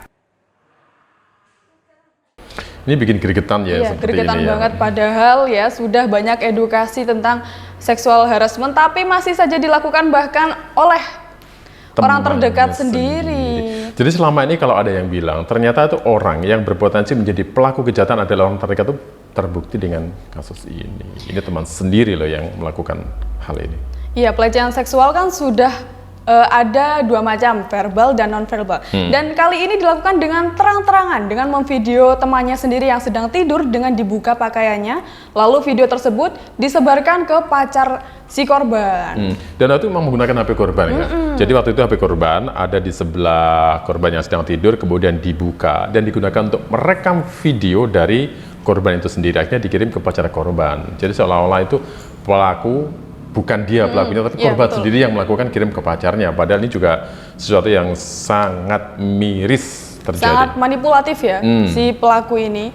Padahal si korban lagi tidur, mungkin niatnya mau iseng-iseng, mau main-main, tapi kan bisa berakibat Nggak bisa fatal. dong. Iya, Kalau ini bukan iseng-iseng. main-main, Nah, bukan itu main. tadi. Apalagi disebarkan kan, disebarkan nggak boleh. Dan pengacara terdakwa sempat memberi pembelaan kalau si terdakwa tidak bersalah karena tidak menyebarluaskan. Tapi kan dikirim ke pacarnya sama Kan sudah aja. menyebarluaskan Nah itu. iya, sudah termasuk menyebarkan ke pacarnya. Kalau saya sendiri misalnya sebagai korbannya, saya nggak akan terima dengan Iya. seperti itu. Tentu saja Tentu dong. saya nggak Apalagi terima. saya sebagai wanita ya, Nah. merasa ikut geram, pengen kayak, aduh, nggak bisa ngomong lagi. Iya. Ya, akibat perbuatannya ini korban atau pelaku maksud kami ya, pelaku didakwa atau mendapat ancaman hukuman yaitu 4 tahun penjara. Nah, juga sudah dikeluarkan dari kampusnya sejak Juni lalu. Nah, ini sudah kan mendapat mencoreng hukuman, juga. iya, sudah Mencoreng nama baik kampus. mendapat hukuman yang setimpal dan semoga tidak terulang lagi di area kampus itu atau di luar maupun di sini juga ya, tidak terulang lagi. Ini bisa apalagi kedokteran kan ya. Kedokteran. Ini mencoreng attitude nama kampus ya. Iya. Menjelek-jelekan Dia nama jelek, kampus. kampusnya jelek, keluarganya jelek, ya udah. Korbannya juga pastinya trauma. Malu juga. Ya udah, dari kasus kekerasan seksual kita beralih ke kabar yang lain. Iya. Kita ke berita berikutnya adanya Masih di Sumatera Barat. Iya, kalau kali ini tentang peristiwa di mana balita meninggal dunia di saluran irigasi. Nah, bagaimana sih kok bisa meninggal di saluran irigasi? Kita simak videonya berikut ini. Beginilah kondisi bocah bernama Muzamila Talif berusia 2 tahun yang ditemukan warga dalam kondisi meninggal dunia di saluran irigasi di daerah Jorong Pisang Rebus, Nagari Situng, Kabupaten Darmasraya. Lokasi penemuan mayat korban berjarak sekitar 2,5 km dari tempat kejadian di mana korban terpleset dan terseret arus. Melihat balita tersebut sudah terbujur kaku, isak tangis keluarga korban tidak lagi terbendung. Mereka masih tak percaya jika korban yang sedang lucu-lucunya tersebut sudah tiada. Berdasarkan keterangan dari salah satu anggota keluarga, saat peristiwa itu terjadi, korban yang merupakan anak pertama dari pasangan Maggie Chandra dan Lesta Putri Nurhayu sedang bermain di belakang rumahnya yang tidak jauh dari saluran irigasi. Karena korban tak kunjung pulang, pihak keluarga mulai was-was terhadap keberadaan korban. Setelah dilakukan pengecekan, ternyata korban tidak berada di lokasi dan membuat keluarga mulai panik. Mereka kemudian melakukan pencarian, namun tak kunjung ditemukan. Setelah cukup lama mencari, namun korban tak juga ditemukan, pihak keluarga sepakat untuk melaporkan peristiwa itu ke pemerintah setempat untuk meminta bantuan dan upaya pencarian. Perlunya mengawasi anak-anak ya, apalagi balita ini masih 2 tahun. Iya, waktu bermain peran orang tua sangat diperlukan ya, agar tidak terjadi hal seperti ini. Kalau seperti ini, keluarga yang ditinggalkan tentu merasa sangat sedih, merasa sangat ditinggalkan. Dalam peristiwa yang terjadi di daerah Pulau Punjung, Kabupaten Darmasraya, Sumatera Barat ini, saat itu korban yang masih berusia 2 tahun diketahui oleh keluarganya sedang bermain di belakang rumah. Dan kebetulan juga ini ya, rumahnya dekat dengan saluran irigasi. Jadi keluarga korban ini dilihat gitu dilihat masih ada. Tapi beberapa waktu kemudian, dalam waktu sekian lama ternyata korban kok tidak kembali ke rumah, tidak kelihatan. Disinilah kecurigaan mulai muncul dan keluarga mulai panik untuk mencari keberadaan korban. Ya, diduga korban ini terpleset lalu sempat terseret arus sejauh 2,5 km. Itu jauh sekali ya. Jadi mungkin korban tidak tahu ya, mungkin sudah berusaha meminta tolong tapi tidak ada yang mendengar karena mungkin tempat itu jauh. Sudah jauh kan 2,5 meter. Jauh banget. Ya, jadi tidak sempat meminta tolong dan akhirnya tewas di saluran irigasi. Dan memang awalnya sebelum diketahui atau belum ditemukan itu keluarga korban sempat mencari juga bersama keluarga yang lain, bersama warga tetangga, warga setempat. Pemerintah setempat juga. Tapi akhirnya karena nggak ketemu, mereka lapor ke pihak desa RT RW bahwa anak si orang tua Tak korban kunjung ini pulang. tak kunjung pulang. Ya udah, akhirnya setelah dilakukan pencarian dalam waktu cukup lama, ditemukan korban sudah dalam keadaan meninggal dunia di saluran irigasi yang sebenarnya itu awalnya emang berada di dekat rumah korban, tetapi ketika ditemukan jaraknya cukup jauh, 2,5 km. Ya, sekarang korban sudah berpulang ke rumahnya dan mendapatkan pemakaman yang layak. Ya, mudah-mudahan ini bisa jadi pelajaran buat kita semuanya, pentingnya untuk selalu mengawasi, pentingnya untuk selalu berhati-hati dimanapun berada, walaupun itu di tempat yang aman sekalipun. Ya, kan itu dekat rumahnya ya, padahal. Anak-anak kan sifatnya kan serba ingin tahu, Nah, itu penasaran. Ini juga menjadi Jadi semuanya perhatian buat dicoba kita. ya. Iya. Saya sebagai kakak yang punya adik yang masih kecil, yang masih balita, ikut bersedih atas kejadian kali ini. Dan semoga keluarga yang ditinggalkan bisa diberi ketabahan. Dan mudah-mudahan tidak terulang ya, tidak terulang lagi. iya. Ini juga bisa menjadi pembelajaran buat para orang tua supaya lebih berhati-hati lagi ketika sedang mengawasi putra-putrinya bermain. Kita langsung beralih ke berita selanjutnya. Dari Jambi, kali ini dari Jambi tentang masih dampak Anak-anak? musim kemarau. Oh, kemarau, bukan anak-anak Masih ya? anak-anak, menyerang Masih ada anak-anak. anak-anak juga? Karena ada penyakit ISPA yang menyerang anak-anak dan puskesmas tangani puluhan pasien, sampai puluhan pasien loh. Ini ISPA mengalami peningkatan yang cukup banyak yang menerima pasien puskesmasnya. Karena saking parahnya udara di sana. Ini dampak kemarau panjang ya. Jadi seperti apa selengkapnya? Ini dia. Puskesmas Putri Ayu Kota Jambi merilis bahwa sejumlah pasien yang terjangkit penyakit infeksi saluran pernafasan akut atau ISPA kini mulai meningkat.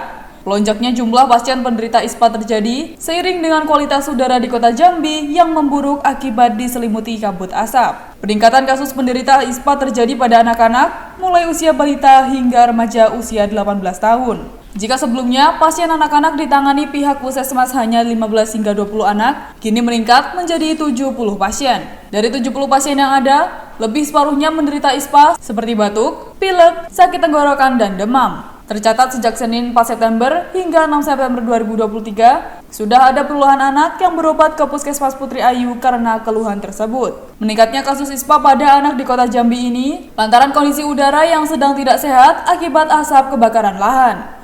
Untuk mencegah keluhan ISPA semakin meluas, masyarakat diimbau menggunakan masker saat beraktivitas di luar rumah, termasuk meningkatkan daya tahan tubuh dengan mengkonsumsi suplemen, air putih, dan makanan sehat. Selain itu, masyarakat juga diminta untuk mencuci hidung menggunakan air bersih selepas aktivitas di luar ruangan. Kalau berbicara tentang dampak musim corona memang sangat banyak ya. Sekarang bayangin, air susah didapatkan, air bersih, kering, sumur kering, kemudian banyak debu di mana-mana, panen yang gagal. Ini sangat luar biasa ya. Dan di Jambi ini ternyata memang sudah berbulan-bulan terjadi. Bahkan pemerintah sudah menyatakan bahwa udara di Jambi tidak sehat. Tidak sehat. Itu dampak karhutla juga kan.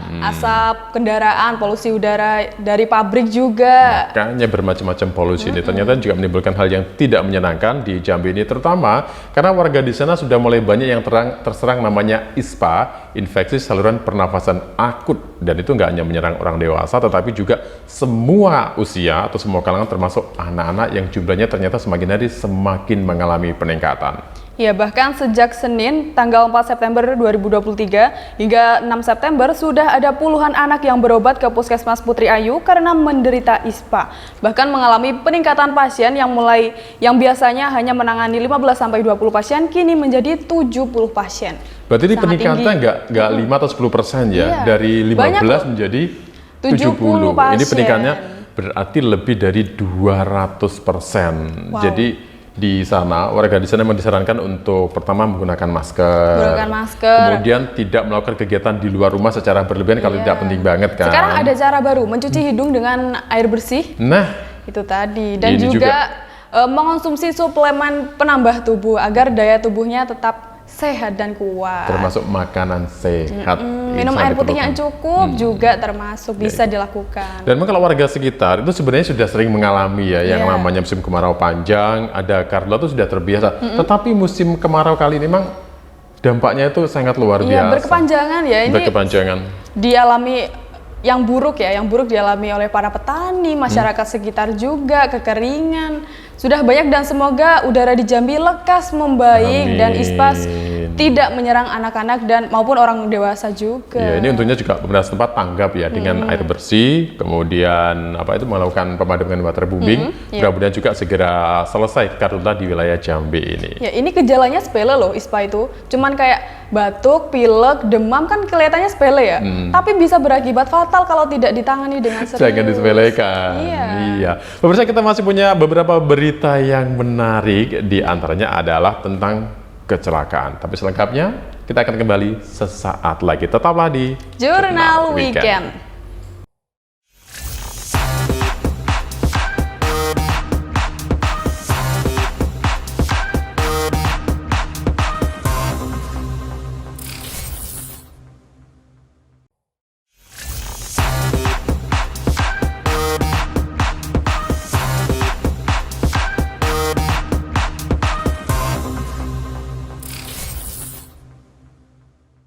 Jurnal Weekend masih bersama Anda dan masih bersama saya Afan. Dan saya Najah Luna. Kita udah punya berita 5 ya tadi ya. Berarti sekarang masih ada 5 lagi. Kali Tapi ini yang berikut berita ini duka loh. Berita duka yang ini juga bisa menjadi perhatian untuk Anda yang sedang berkendara terkait dengan lalu lintas, di mana berangkat sekolah seorang siswi tertabrak sesama pengendara motor. Jadi dan ini tabrak tewas. lewat depan ya.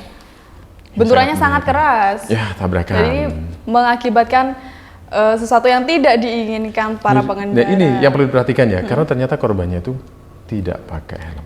Nah, tidak pakai helm dan masih muda pula. Jadi kalau ada rahasia jangan menyalahkan kalau misalnya nggak pakai helm, kemudian mendapat tilang atau mendapat peringatan. Nah, selengkapnya ini dia. Korban tewas bernama Ayundira Gusvivia, 17 tahun, siswi SMA asal Dusun Kopen, Desa Genteng Kulon, Kecamatan Genteng, Banyuwangi. Ia tewas setelah tertabrak sesama pemotor di Jalan Desa Karangsari, Kecamatan Sempu pada Rabu pagi. Korban diketahui hendak berangkat menuju SMA Negeri Darussola Singonjuru, tempatnya bersekolah, dengan mengendarai Yamaha Aerox. Namun belum sampai separuh jalan, motor korban terpental ketika akan menyalip kendaraan di depannya. Korban kemudian terjatuh ke sisi kanan jalan. Naas, dari arah yang berlawanan, muncul Honda Vario yang dikendarai Pak Insamadi, 60 tahun asal Desa Temuguru, Kecamatan Sempu, yang kemudian menabrak tubuh korban. Korban yang tak mengenakan helm pun tewas di lokasi kejadian dengan luka berat pada bagian kepala. Sedangkan pengendara Vario bersama anak yang diboncengnya hanya mengalami luka lecet. Pak, saya sampaikan kejadian kecelakaan tadi pagi kurang lebih sekitar jam 6.15 WIB waktu Indonesia bagian barat di Desa Karangsari, tepatnya Dusun Karanganyar, Kecamatan Sempu. Antara korban pengendara Yamaha Aerox itu atas nama Ayundira Gusvivia, itu warga Kopen, Desa Genteng Kulon, utaranya kantor polisi Polsek Genteng, yang mengalami kecelakaan kontra sepeda motor Vario yang dinaiki oleh Pak Paing, warga Desa Temuguru. Nah, kronologinya begini, korban mau berangkat ke sekolah, sekolahnya itu di SMA Negeri Darussola Singonjuru dari pagi hari. Awalnya tidak ada yang melihat, tiba-tiba dia jatuh dengan mungkin kecepatan ya cukup lumayan, untuk kecepatan lumayan tinggi ya, dan jatuh, akhirnya terjatuh langsung dari arah utara itu tiba-tiba melaju sepeda motor Vario yang dikendarai Pak Paing ini. Jadi korban begitu jatuh langsung menimpa atau menabrak Pak Paing, dan korban dinyatakan meninggal dunia. Ya, luka jelas cedera kepala, cedera kepala berat karena dia tidak menggunakan helm. Karena apa? Kita menganggap itu tidak berat karena dari arah hidung maupun telinga mengalir darah. Iya, jelas pada semua masyarakat itu kalau mengendarai sepeda motor lengkapi dulu safety-nya. Jadi safety-nya kalau orang naik kendaraan sepeda motor ya harus pakai helm. Jadi himbauan aja pada semuanya, tidak hanya anak sekolah maupun pelajar. Jadi siapapun yang akan berpergian, cek dulu jadwal keberangkatan supaya tidak terburu-buru, dan juga cek safety keselamatan selama mengendarai kendaraan. Kondisinya sehat dan sekarang diamankan di Polsek Genteng. Terus selanjutnya berkas perkara kita limpahkan ke unit Gakum Polresta Banyuwangi. Jasad korban kemudian dibawa ke RSUD Genteng sebelum akhirnya diantar ke rumah duka diiringi guru dan teman sekolah. Kepergian korban pun diwarnai isak tangis keluarga lantaran korban merupakan anak tunggal. Pasca olah TKP dan pemeriksaan saksi, kedua kendaraan langsung diamankan ke unit Lantas Polsek Genteng. Polisi pun mengimbau bagi pengendara untuk tetap mematuhi peraturan lalu lintas ketika berkendara, termasuk mengenakan helm. Dari Banyuwangi, Jawa Timur, Tim Liputan Nasional TV melaporkan. Pentingnya kita mengerti berlalu lintas yang baik, tertib, dan lain sebagainya ketika di jalan raya. Alat-alat keselamatan yang kita pakai untuk di jalan. Apa saja sih misalnya kalau kita berkendara? Helm, kelengkapan surat, apalagi? Motor yang standar, jangan pakai knalpot brong. Motormu kan? Enggak. Oh enggak? Enggak, saya aman, sangat mengikuti peraturan yang ada. Kemudian tahu rambu-rambu lalu lintas, termasuk mengerti ketika di jalan raya kalau lagi rame padat ya udah jangan main kebut-kebut atau satset nggak boleh. Satset kalau bekerja boleh ya. Iya, harus itu. Tapi kalau di jalan raya harus diperhatikan lagi mana yang sekiranya aman untuk menyalip atau tidak agar tidak terjadi kejadian seperti ini. Dalam peristiwa ini korban meninggal dunia, seorang pelajar masih berusia 17 tahun di mana ketika dia mencoba mendahului kendaraan lain ternyata karena jarak terlalu mepet, kendaraan sedang ramai, lalu lintas sedang padat, akhirnya terjadi tabrakan dengan sesama pengendara motor. Ini sangat miris, apalagi korban tidak menggunakan helm. Iya, awalnya korban ini terjatuh karena mengalami selip saat menyalip, lalu tertabrak dari depan yang sesama pemotor, bahkan si korban tidak memakai helm, sehingga menewaskan si korban, tewas di tempat. Jadi beberapa hal juga yang perlu diperhatikan kalau slip seperti ini. Ini perlu yang ditanyakan adalah remnya berfungsi enggak? Iya. Ada spionnya enggak? Nah, spion ya yang paling penting. Yang paling penting spion itu penting juga, tidak boleh dalam keadaan pengaruh miras, tidak boleh. Harus dalam sadar penuh ya. Dalam sadar yang penuh. Jadi dengan adanya kejadian seperti ini, jasad kemudian dibawa, jasad korban maksud kami dibawa menuju ke RSUD Genteng sebelum akhirnya diantar ke rumah duka, dan korban ketika dibawa ke rumah duka ini diiringi oleh guru dan juga teman-teman sekolahnya. Ya, dan kedua kendaraan tersebut langsung diamankan ke unit Lantas Polsek Genteng, dan polisi pun sudah menghimbau para masyarakat sekitar untuk lebih berhati-hati dan menggunakan kelengkapan yang bagus. Jadi pastikan ketika Anda berkendara safe atau aman dalam hal apapun. Iya, itu tadi. Harusnya ya, ini siapa yang disalahkan kalau seperti ini? Human error kayaknya. Iya, human error.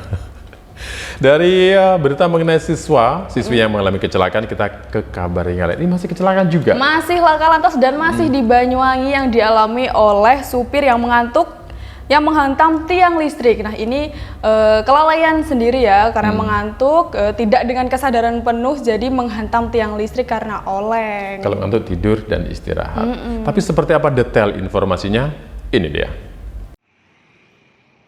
Seperti inilah kondisi mobil Toyota Avanza Nopol P1047XV pasca mengalami laka tunggal di Jalan Raya Dusun Sumber Bening, Desa Kesiler, Kecamatan Siliragung, Banyuwangi, Selasa siang kemarin. Bagian depan minibus yang dikemudikan Imam Muhammad Syareh, 54 tahun, warga setempat, penyok setelah menghantam tiang listrik yang berada di sebelah kiri jalan. Lewat olah TKP dan keterangan saksi, kecelakaan diduga disebabkan oleh pengemudi mengantuk saat melajukan kendaraannya. Sesampainya di TKP, laju kendaraan tiba-tiba oleng ke kiri lalu menghantam tiang listrik di seberang jalan. Sopir dan satu orang penumpang atas nama Alfa Syukrina, 19 tahun, tak sampai mengalami luka serius. Hanya saja, sopir mengalami luka pada bagian kepala dikarenakan menghantam bagian setir mobil.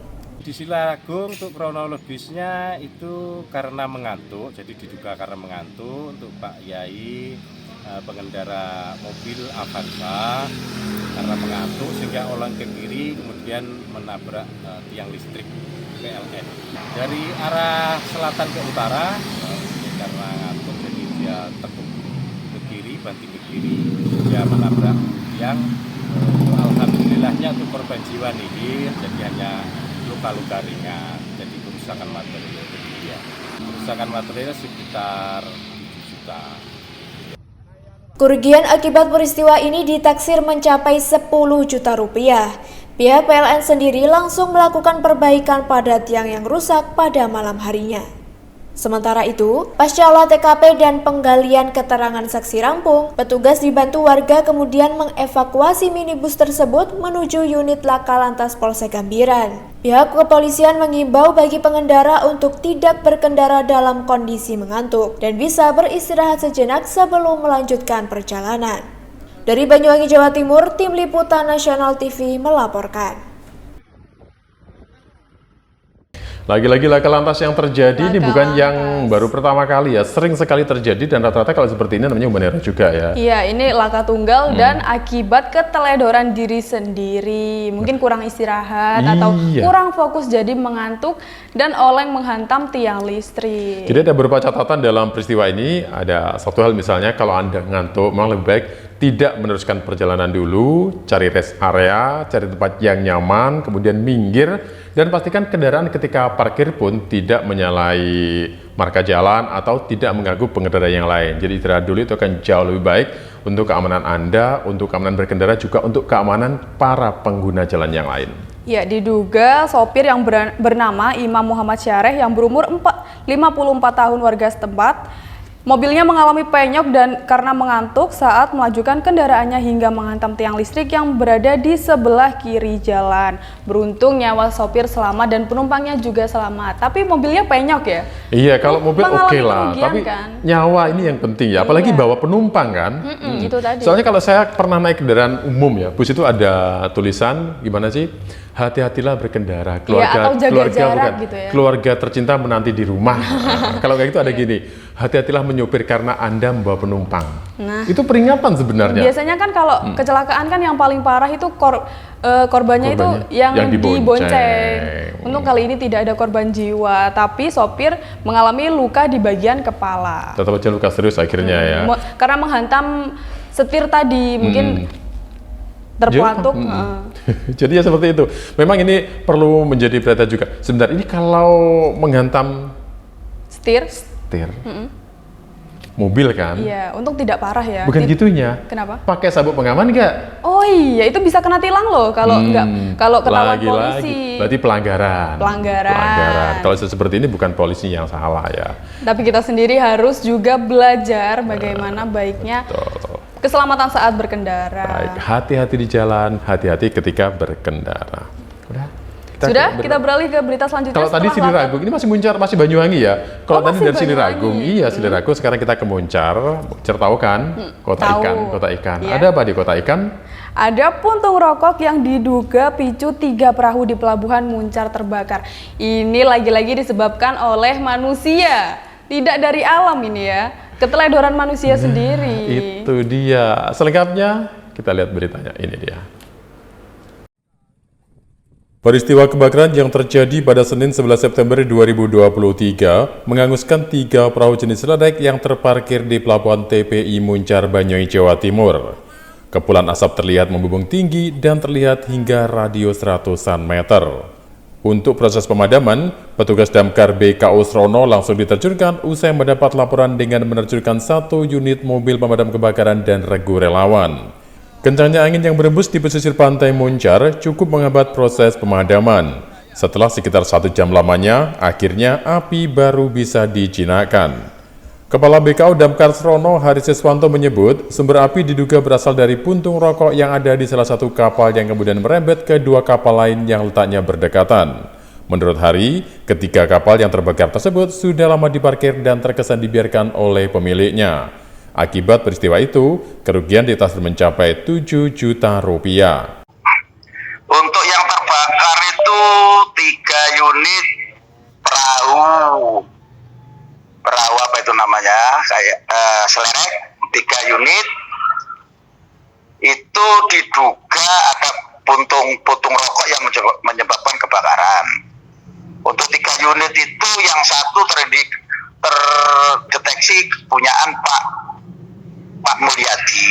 Untuk yang duanya kita masih belum tahu punyanya siapa. Tahu yang 2 unit itu sudah lumayan kondisinya 80% terbakar. Untuk yang 1 unit masih kurang lebih 60%. Dari Banyuwangi, Jawa Timur, Tim Liputan Nasional TV melaporkan. Kalau dari peristiwa ini kita bisa belajar bahwa sebaiknya tidak menyepelekan barang yang dianggap sepele, walaupun itu adalah hanya puntung rokok. Ternyata dengan puntung rokok yang tidak mati atau dibuang begitu saja bisa mengakibatkan sebuah peristiwa kebakaran dan 3 perahu menjadi korban peristiwa ini. Iya, 3 perahu jenis selerek yang terakhir di Pelabuhan TPI Muncar Banyuwangi ludes terbakar pada Senin 11 September 2023 lalu. Miris sekali ya, ini keteledoran manusia sendiri dan merugikan pemiliknya. Perahu. Ya untungnya di dalam 3 perahu ini nggak ada orang dan lain sebagainya ya. Lagi terparkir, lagi diem gitu ya. Dan ini memang diduga sih perahu ini sudah lama tidak dipergunakan. Tapi tetap saja kalau ada peristiwa kebakaran seperti ini membahayakan. Kalau dugaan awal itu ada puntung rokok yang masih menyala, itu dibuang begitu saja. Apalagi sekarang kan cuaca lagi panas, lagi kemarau. Jadi sumber api kecil saja ini bisa menyebabkan kebakaran yang sangat besar, bahkan dimenjarakan 3 perahu selerek menjadi korban. Apalagi itu dekat laut ya, kalau buang sembarangan kan bisa mencemari ekosistem laut juga dan merusak keindahan si laut tadi. Betul. Dan kebakaran juga mengundang perhatian banyak orang karena kepulan asap ini saking besarnya, ini bisa terlihat dari jarak ratusan meter, bahkan cukup jauh sehingga membuat warga sekitar juga menjadi panik dan akhirnya petugas damkar datang ke lokasi untuk membantu memadamkan atau menjinakkan si jago merah ini. Ini lagi-lagi memberi edukasi kepada masyarakat luas agar tidak membuang sampah sembarangan atau membuat api secara sengaja, apalagi lagi musim kemarau berkepanjangan seperti ini ya. Api sangat mudah tersulut gitu. Bukan cuma itu saja, tahu kan kalau pesisir itu seperti apa kondisi anginnya? Iya, oh iya. Jadi api cepat merembet. Nah, ini menjadi faktor-faktor yang ternyata memang kita tuh anggap sepele ya. Kalau api kecil dengan angin yang kencang ini bisa menyebabkan api cepat membesar dan merembet ke tempat yang lainnya. Semoga tidak ada kejadian seperti ini lagi, api yang disengaja. Kalau buang puntung rokok pastikan mati dulu. Oke, kita masih punya 2 berita lagi. Berikutnya masih tentang kebakaran, tetapi di mana? Kita tahan dulu. Selepas jeda pariwara berikut ini. Tetaplah dalam Jurnal Weekend.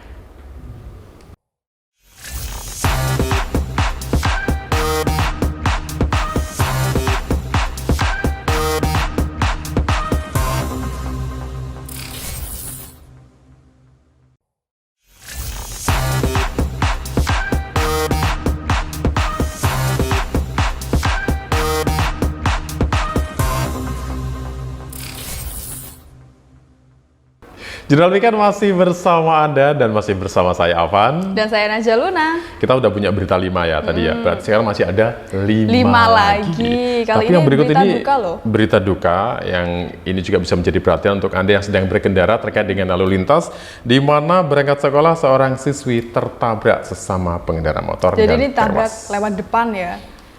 Benturannya sangat keras. Ya, tabrakan. Jadi mengakibatkan sesuatu yang tidak diinginkan para pengendara. Nah, ini yang perlu diperhatikan ya, karena ternyata korbannya itu tidak pakai helm.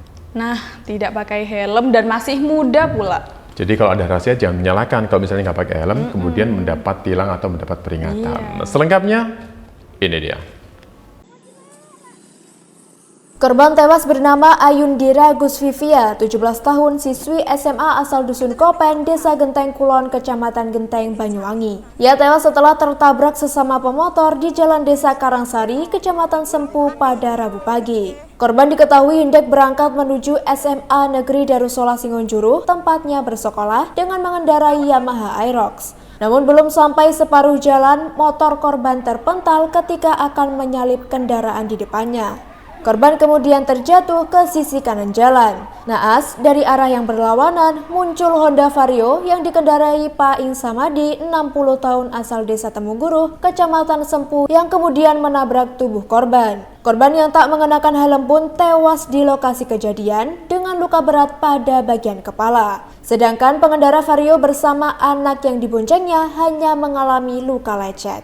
Saya sampaikan Kejadian kecelakaan tadi pagi kurang lebih sekitar jam 6.15 WIB waktu Indonesia bagian Barat di Desa Karangsari, tepatnya Dusun Karanganyar, Kecamatan Sempu, antara korban pengendara Yamaha Aerox itu atas nama Ayundira Gusvivia, itu warga Kopen, Desa Gendeng Kulon, utaranya kantor polisi Polsek Genteng, yang mengalami kecelakaan kontra sepeda motor Vario yang dinaiki oleh Pak Paing, warga Desa Temguru.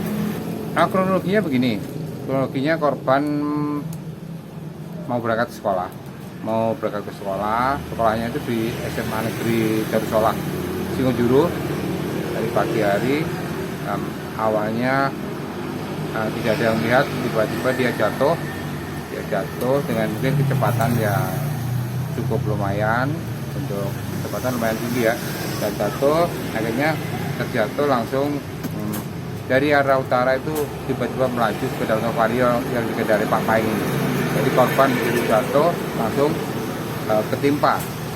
menimpa atau menabrak Pak Paing, dan korban dinyatakan meninggal dunia.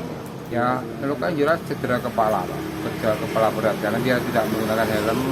Karena apa? Kita menganggap itu tidak berat karena dari arah hidung maupun telinga mengalir darah. Iya, jelas pada semua masyarakat itu kalau mengendarai sepeda motor lengkapi dulu safety-nya. Jadi safety-nya kalau orang naik kendaraan sepeda motor ya harus pakai helm. Jadi himbauan aja pada semuanya, tidak hanya anak sekolah maupun pelajar. Jadi siapapun yang akan berpergian, cek dulu jadwal keberangkatan supaya tidak terburu-buru, dan juga cek safety keselamatan selama mengendarai kendaraan. Kondisinya sehat dan sekarang diamankan di Polsek Genteng. Terus selanjutnya berkas perkara kita limpahkan ke unit Gakum Polresta Banyuwangi. Pentingnya kita mengerti berlalu lintas yang baik, tertib, dan lain sebagainya ketika di jalan raya. Alat-alat keselamatan yang kita pakai untuk di jalan. Apa saja sih misalnya kalau kita berkendara? Helm, kelengkapan surat, apalagi? Motor yang standar, jangan pakai knalpot brong. Motormu kan? Enggak. Oh enggak? Enggak, saya aman, sangat mengikuti peraturan yang ada. Kemudian tahu rambu-rambu lalu lintas, termasuk mengerti ketika di jalan raya kalau lagi rame padat, ya udah jangan main kebut-kebut atau satset nggak boleh. Satset kalau bekerja boleh ya. Iya, harus itu. Tapi kalau di jalan raya harus diperhatikan lagi mana yang sekiranya aman untuk menyalip atau tidak, agar tidak terjadi kejadian seperti ini. Dalam peristiwa ini korban meninggal dunia, seorang pelajar masih berusia 17 tahun, di mana ketika dia mencoba mendahului kendaraan lain, ternyata karena jarak terlalu mepet, kendaraan sedang ramai, lalu lintas sedang padat, akhirnya terjadi tabrakan dengan sesama pengendara motor. Ini sangat miris, apalagi korban tidak menggunakan helm. Iya, awalnya korban ini terjatuh karena mengalami selip saat menyalip, lalu tertabrak dari depan yang sesama pemotor, bahkan si korban tidak memakai helm, sehingga menewaskan si korban, tewas di tempat.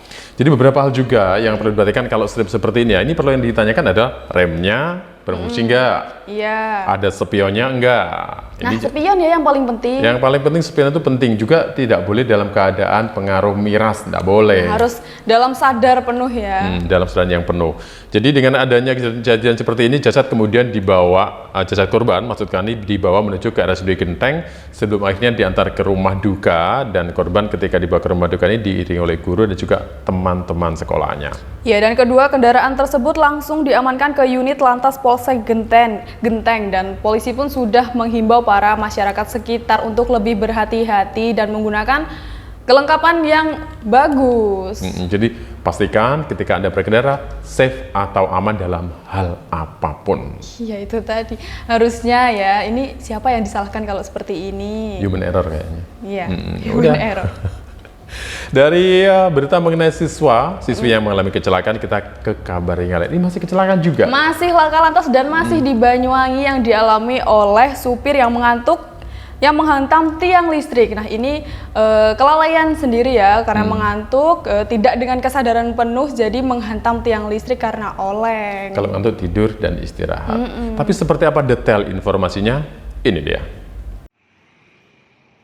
Seperti inilah kondisi mobil Toyota Avanza Nopol P1047XV pasca mengalami laka tunggal di Jalan Raya Dusun Sumber Bening, Desa Kasiler, Kecamatan Siliragung, Banyuwangi, Selasa siang kemarin. Bagian depan minibus yang dikemudikan Imam Muhammad Syareh, 54 tahun, warga setempat, penyok setelah menghantam tiang listrik yang berada di sebelah kiri jalan. Lewat olah TKP dan keterangan saksi, kecelakaan diduga disebabkan oleh pengemudi mengantuk saat melajukan kendaraannya. Sesampainya di TKP, laju kendaraan tiba-tiba oleng ke kiri lalu menghantam tiang listrik di seberang jalan. Sopir dan satu orang penumpang atas nama Alfa Syukrina, 19 tahun, tak sampai mengalami luka serius. Hanya saja, sopir mengalami luka pada bagian kepala dikarenakan menghantam bagian setir mobil.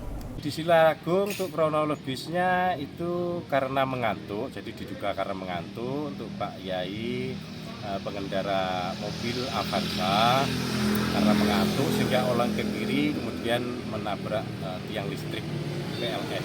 Dari arah selatan ke utara karena ngantuk jadi dia tekuk ke kiri, banting ke kiri, dia menabrak tiang. Alhamdulillahnya untuk korban jiwa nihil, jadi hanya luka-luka ringan, jadi kerusakan material kerusakan material sekitar 7 juta. Lagi-lagi laka lantas yang terjadi ini bukan yang baru pertama kali ya, sering sekali terjadi dan rata-rata kalau seperti ini namanya human error juga ya. Iya, ini laka tunggal dan akibat keteledoran diri sendiri, mungkin kurang istirahat atau kurang fokus jadi mengantuk dan oleng menghantam tiang listrik. Jadi ada beberapa catatan dalam peristiwa ini, ada satu hal misalnya kalau Anda ngantuk, memang lebih baik tidak meneruskan perjalanan dulu, cari rest area, cari tempat yang nyaman, kemudian minggir, dan pastikan kendaraan ketika parkir pun tidak menyalahi marka jalan atau tidak mengganggu pengendara yang lain. Jadi istirahat dulu itu akan jauh lebih baik untuk keamanan Anda, untuk keamanan berkendara, juga untuk keamanan para pengguna jalan yang lain. Ya, diduga sopir yang bernama Imam Muhammad Syareh yang berumur 54 tahun warga setempat, mobilnya mengalami penyok dan karena mengantuk saat melajukan kendaraannya hingga menghantam tiang listrik yang berada di sebelah kiri jalan. Beruntung nyawa sopir selamat dan penumpangnya juga selamat. Tapi mobilnya penyok ya? Iya, kalau mobil oke lah. Tapi kan? Nyawa ini yang penting ya, apalagi bawa penumpang kan. Itu tadi. Soalnya kalau saya pernah naik kendaraan umum ya, bus itu ada tulisan gimana sih? Hati-hatilah berkendara, keluarga, atau jaga jarak gitu ya. Keluarga tercinta menanti di rumah. Kalau kayak gitu ada gini, hati-hatilah menyopir karena Anda membawa penumpang. Nah, itu peringatan sebenarnya. Biasanya kan kalau kecelakaan kan yang paling parah itu korbannya itu yang dibonceng. Untung kali ini tidak ada korban jiwa, tapi sopir mengalami luka di bagian kepala. Tetap aja luka serius akhirnya ya. Karena menghantam setir tadi, mungkin terpelantuk. Jadi ya seperti itu.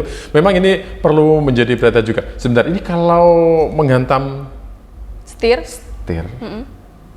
mobil kan? Iya, untung tidak parah ya. Bukan gitunya. Kenapa? Pakai sabuk pengaman nggak? Oh iya, itu bisa kena tilang loh kalau kalau ketahuan polisi. Berarti pelanggaran. Kalau seperti ini bukan polisi yang salah ya.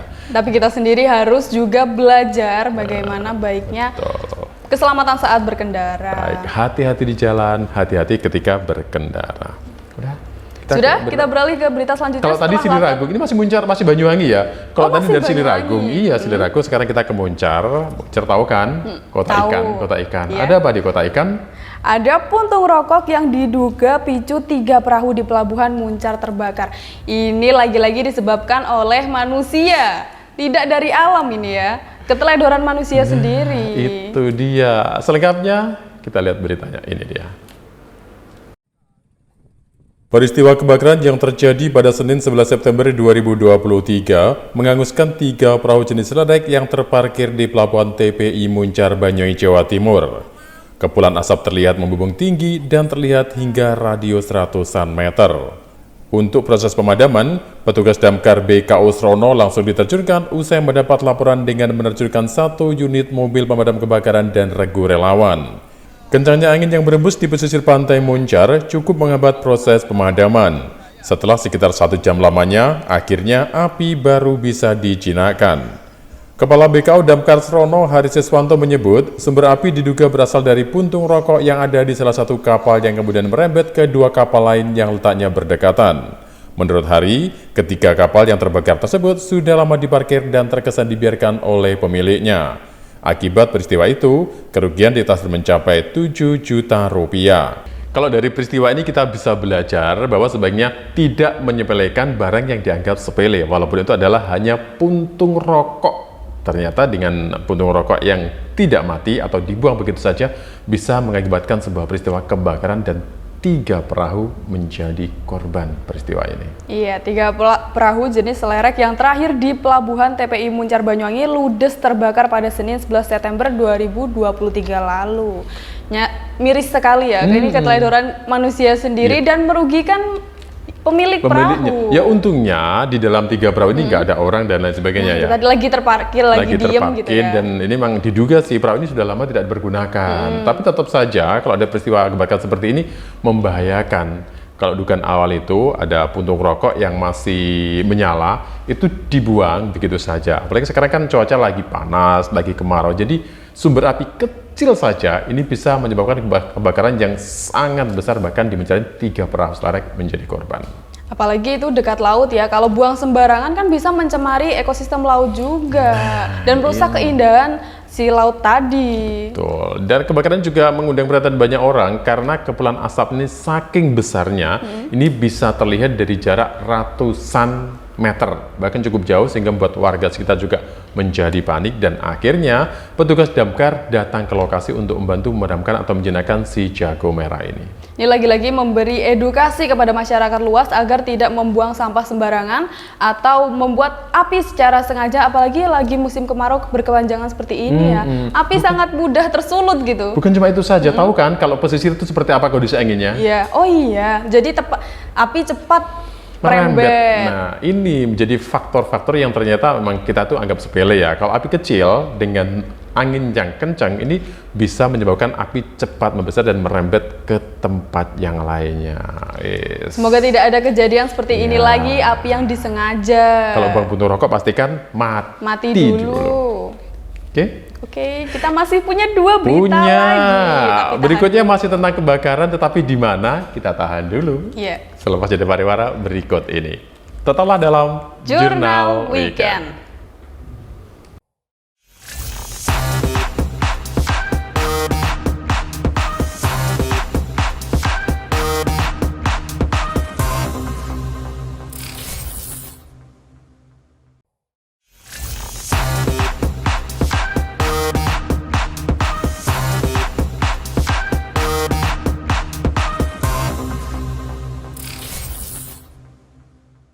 Ada masih bersama kami dalam Jurnal Weekend dan gak terasa kita ada di segmen terakhir. Segmen terakhir kita punya 2 berita masih. Tapi masih bikin gak nyaman juga di hati beritanya. Kenapa? Oh, ada kebakaran lagi ya. Ada lahan kosong yang terbakar bikin panik warga sekitar dan ini masih terjadi di Banyuwangi. Banyak Banyuwangi ya viral dalam minggu ini ya. Banyuwangi, dan kita menjadi saksi langsung loh di kejadian kali ini. Dengan membacakan beritanya. Selengkapnya ini dia. Kebakaran yang melanda lahan kosong di kawasan Jalan Raya Kabat Banyuwangi, Jawa Timur tersebut sebenarnya terjadi sejak sekitar jam 4 sore. Namun karena saat itu apinya kecil, warga sekitar menyikapinya dengan biasa saja dan sekedar memantau. Namun, teriknya cuaca serta tempat tersebut dipenuhi dengan sampah kering berbahan plastik membuat api dengan cepat merembet dan membesar. Warga yang sebelumnya menyikapi dengan biasa akhirnya panik melihat api yang berkobar semakin besar. Meskipun lokasi kejadian agak jauh dari pemukiman warga, namun di samping tempat itu ada sebuah pabrik yang posisinya berdampingan. Sementara itu, pihak pabrik yang terus memantau adanya api jadi was-was dan khawatir karena api semakin membesar dan menyebabkan kebakaran semakin meluas bahkan mendekat ke lokasi pabrik. Melihat hal itu, Rosi, salah satu karyawan pabrik tersebut, langsung menghubungi Damkar Banyuwangi untuk meminta pertolongan memadamkan api yang semakin membesar dan membahayakan.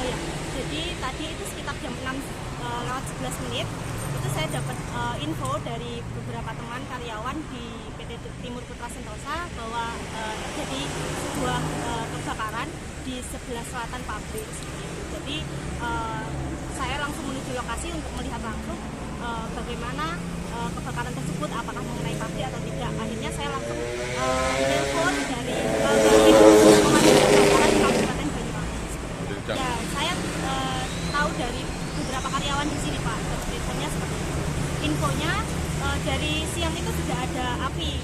sore, mohon maaf, dari sore itu sudah ada sedikit api, lama kelamaan yang semakin besar.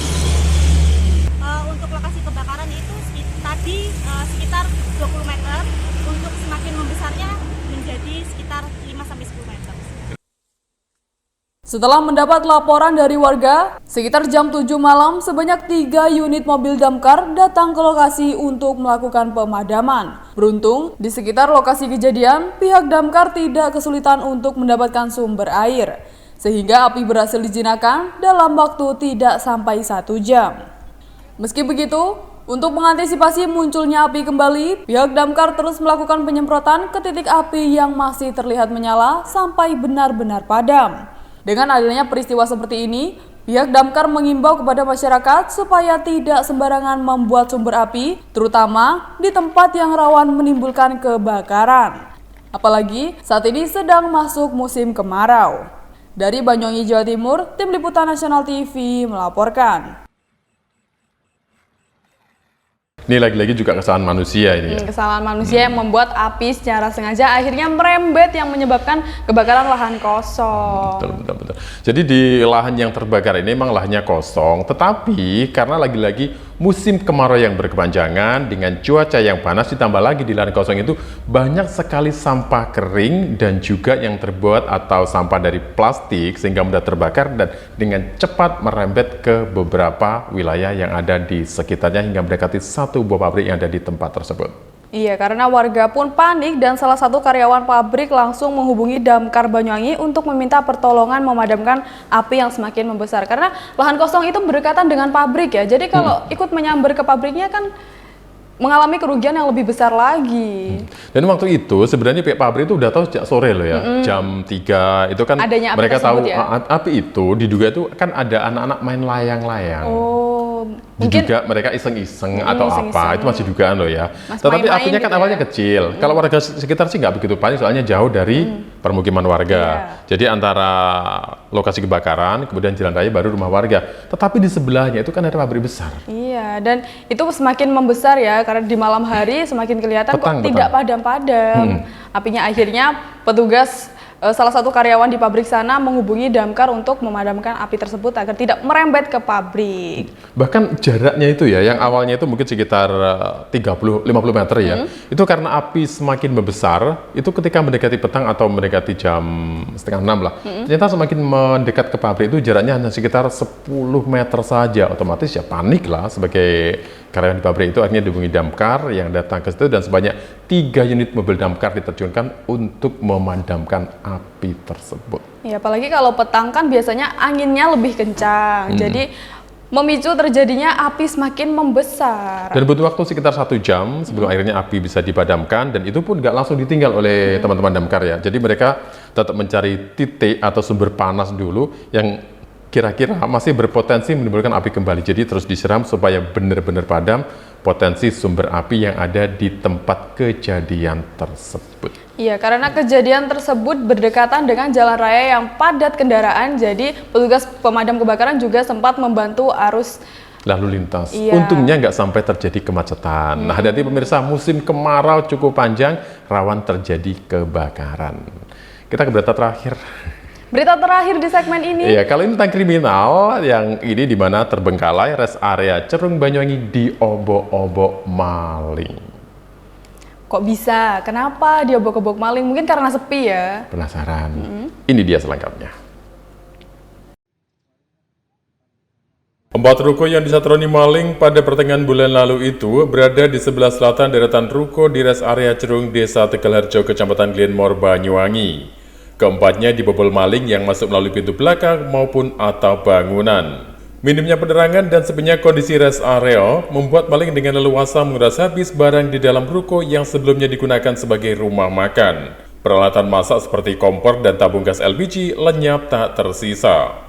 Menurut Muhammad Lutfi, salah satu pengelola rest area, insiden pencurian yang terjadi ini tak lepas dari sepinya aktivitas jual beli, sehingga pemilik warung sengaja meninggalkan barang miliknya di dalam ruko lantaran enggan untuk berjualan kembali.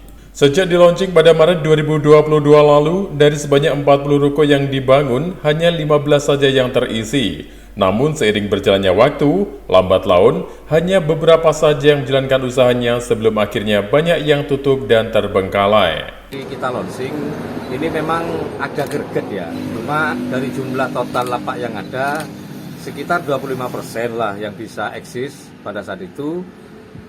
Dengan berjalannya waktu mungkin karena pangsa pasarnya memang atau mungkin keadaan ekonomi secara makro sehingga lambat laun mereka itu semakin tidak semangat karena mungkin dagangannya tidak laku dan lain sebagainya sehingga ada beberapa lapak yang ditinggalkan oleh pemiliknya dan ini memicu terjadinya beberapa bulan yang lalu yaitu tindak kejahatan berupa kemalingan ya. Lapak-lapak ini dibobol maling sehingga ada beberapa barang yang hilang dari beberapa pemilik lapak ini. Ya kalau dilihat dari nilainya tidak seberapa lah. Kayak apa gas tabung LPG yang 3 kilo seperti itu. Jadi peralatan dapur kebanyakan yang hilang. Lutfi menambahkan, pasca insiden pencurian itu, pihaknya langsung membuat laporan ke polisi. Tak hanya aksi pencurian, sepinya rest area juga mengundang para pemuda untuk nongkrong yang akhirnya mengarah ke kegiatan negatif seperti pesta miras. Untuk itu, Lutfi meminta pemerintah Kabupaten Banyuwangi dapat memberikan perhatian terkait nasib rest area Cerung yang kian memprihatinkan. Mengingat, rest area ini berdiri di atas lahan Pemkab yang diharapkan mampu mengangkat potensi UMKM di wilayah Glenmore. Dari Banyuwangi, Jawa Timur, Tim Liputan Nasional TV melaporkan. Ini rest area loh ya. Saya kalau bayangkan rest area itu saya habis healing, habis pergi kemana, ada rest area. Iya, santai, ada musola, kita bisa ngopi, kemudian kita bisa menikmati kuliner dan lain sebagainya. Tapi ternyata ini berbeda dengan rest area Cerung yang ada di Tegalrejo Glenmore ini. Karena sepi, ini menjadi sasaran aksi pencurian. Ya, bahkan tercatat 4 ruko yang berada di rest area tersebut dibobol maling yang beraksi melalui atap maupun pintu belakang. Jadi pinter-pinternya maling. Ya namanya juga maling.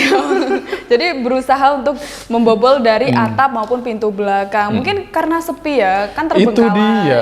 Sebenarnya rest area ini awalnya kan bertujuan untuk membantu ekonomi masyarakat sekitar. Nah, UMKM-nya dan juga menguntungkan para pariwisata.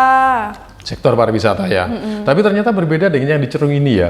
Ternyata dari awal dibuka, dari jumlah ruko itu hanya beberapa saja yang diisi oleh pemilik atau mungkin yang mengontrak di situ. Tetapi karena semakin lama semakin sepi, akhirnya pihak pemilik ruko itu pun juga enggan untuk berjualan karena bisa jadi omset yang didapat nggak sesuai dengan modal yang dikeluarkan sehingga ditinggalkan. Dan apesnya di sini barang-barang berharga juga tidak dibawa pulang seperti kompor, gas, tabung LPG, dan lain sebagainya. Itu yang dicuri tadi ya, dibawa gas LPG 3 dan juga rice cooker, kompor, juga alat-alat masak yang sangat berpengaruh di warung tersebut, malah dibawa maling. Jadi tidak ada yang tahu ya musibah seperti ini. Ya, siapa dia. sangka.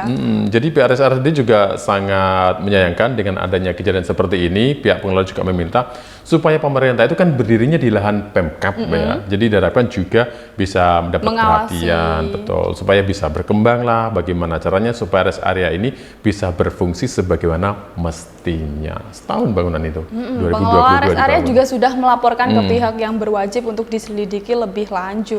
Ya mudah-mudahan lah ini juga bisa menjadi perhatian karena di situ sepi itu banyak yang digunakan oleh minum-minuman keras, oleh remaja-remaja, pesta miras dan lain sebagainya. Ini juga menjadi perhatian yang perlu dilakukan oleh pemerintah setempat dan juga warga sekitar. Semoga rest area ini ramai kembali ya, di padat pengunjung. Banyuwangi ya. Ya udah deh. Sekarang kita waktunya harus berweekend sendiri. Oh, ini sudah selesai beritanya? Sudah 10 ya yang kita sampaikan? Sudah 10 berita kita berikan kepada pemirsa, berarti untuk Anda yang ingin tahu lebih detail informasi yang kita sampaikan tadi, jangan lupa untuk buka di YouTube. Kanal YouTube Nasional TV Official. Saya Afan. Dan saya Najah Luna. Kita ketemu lagi di episode berikutnya dalam Jurnal Weekend. Sampai jumpa. Dadah.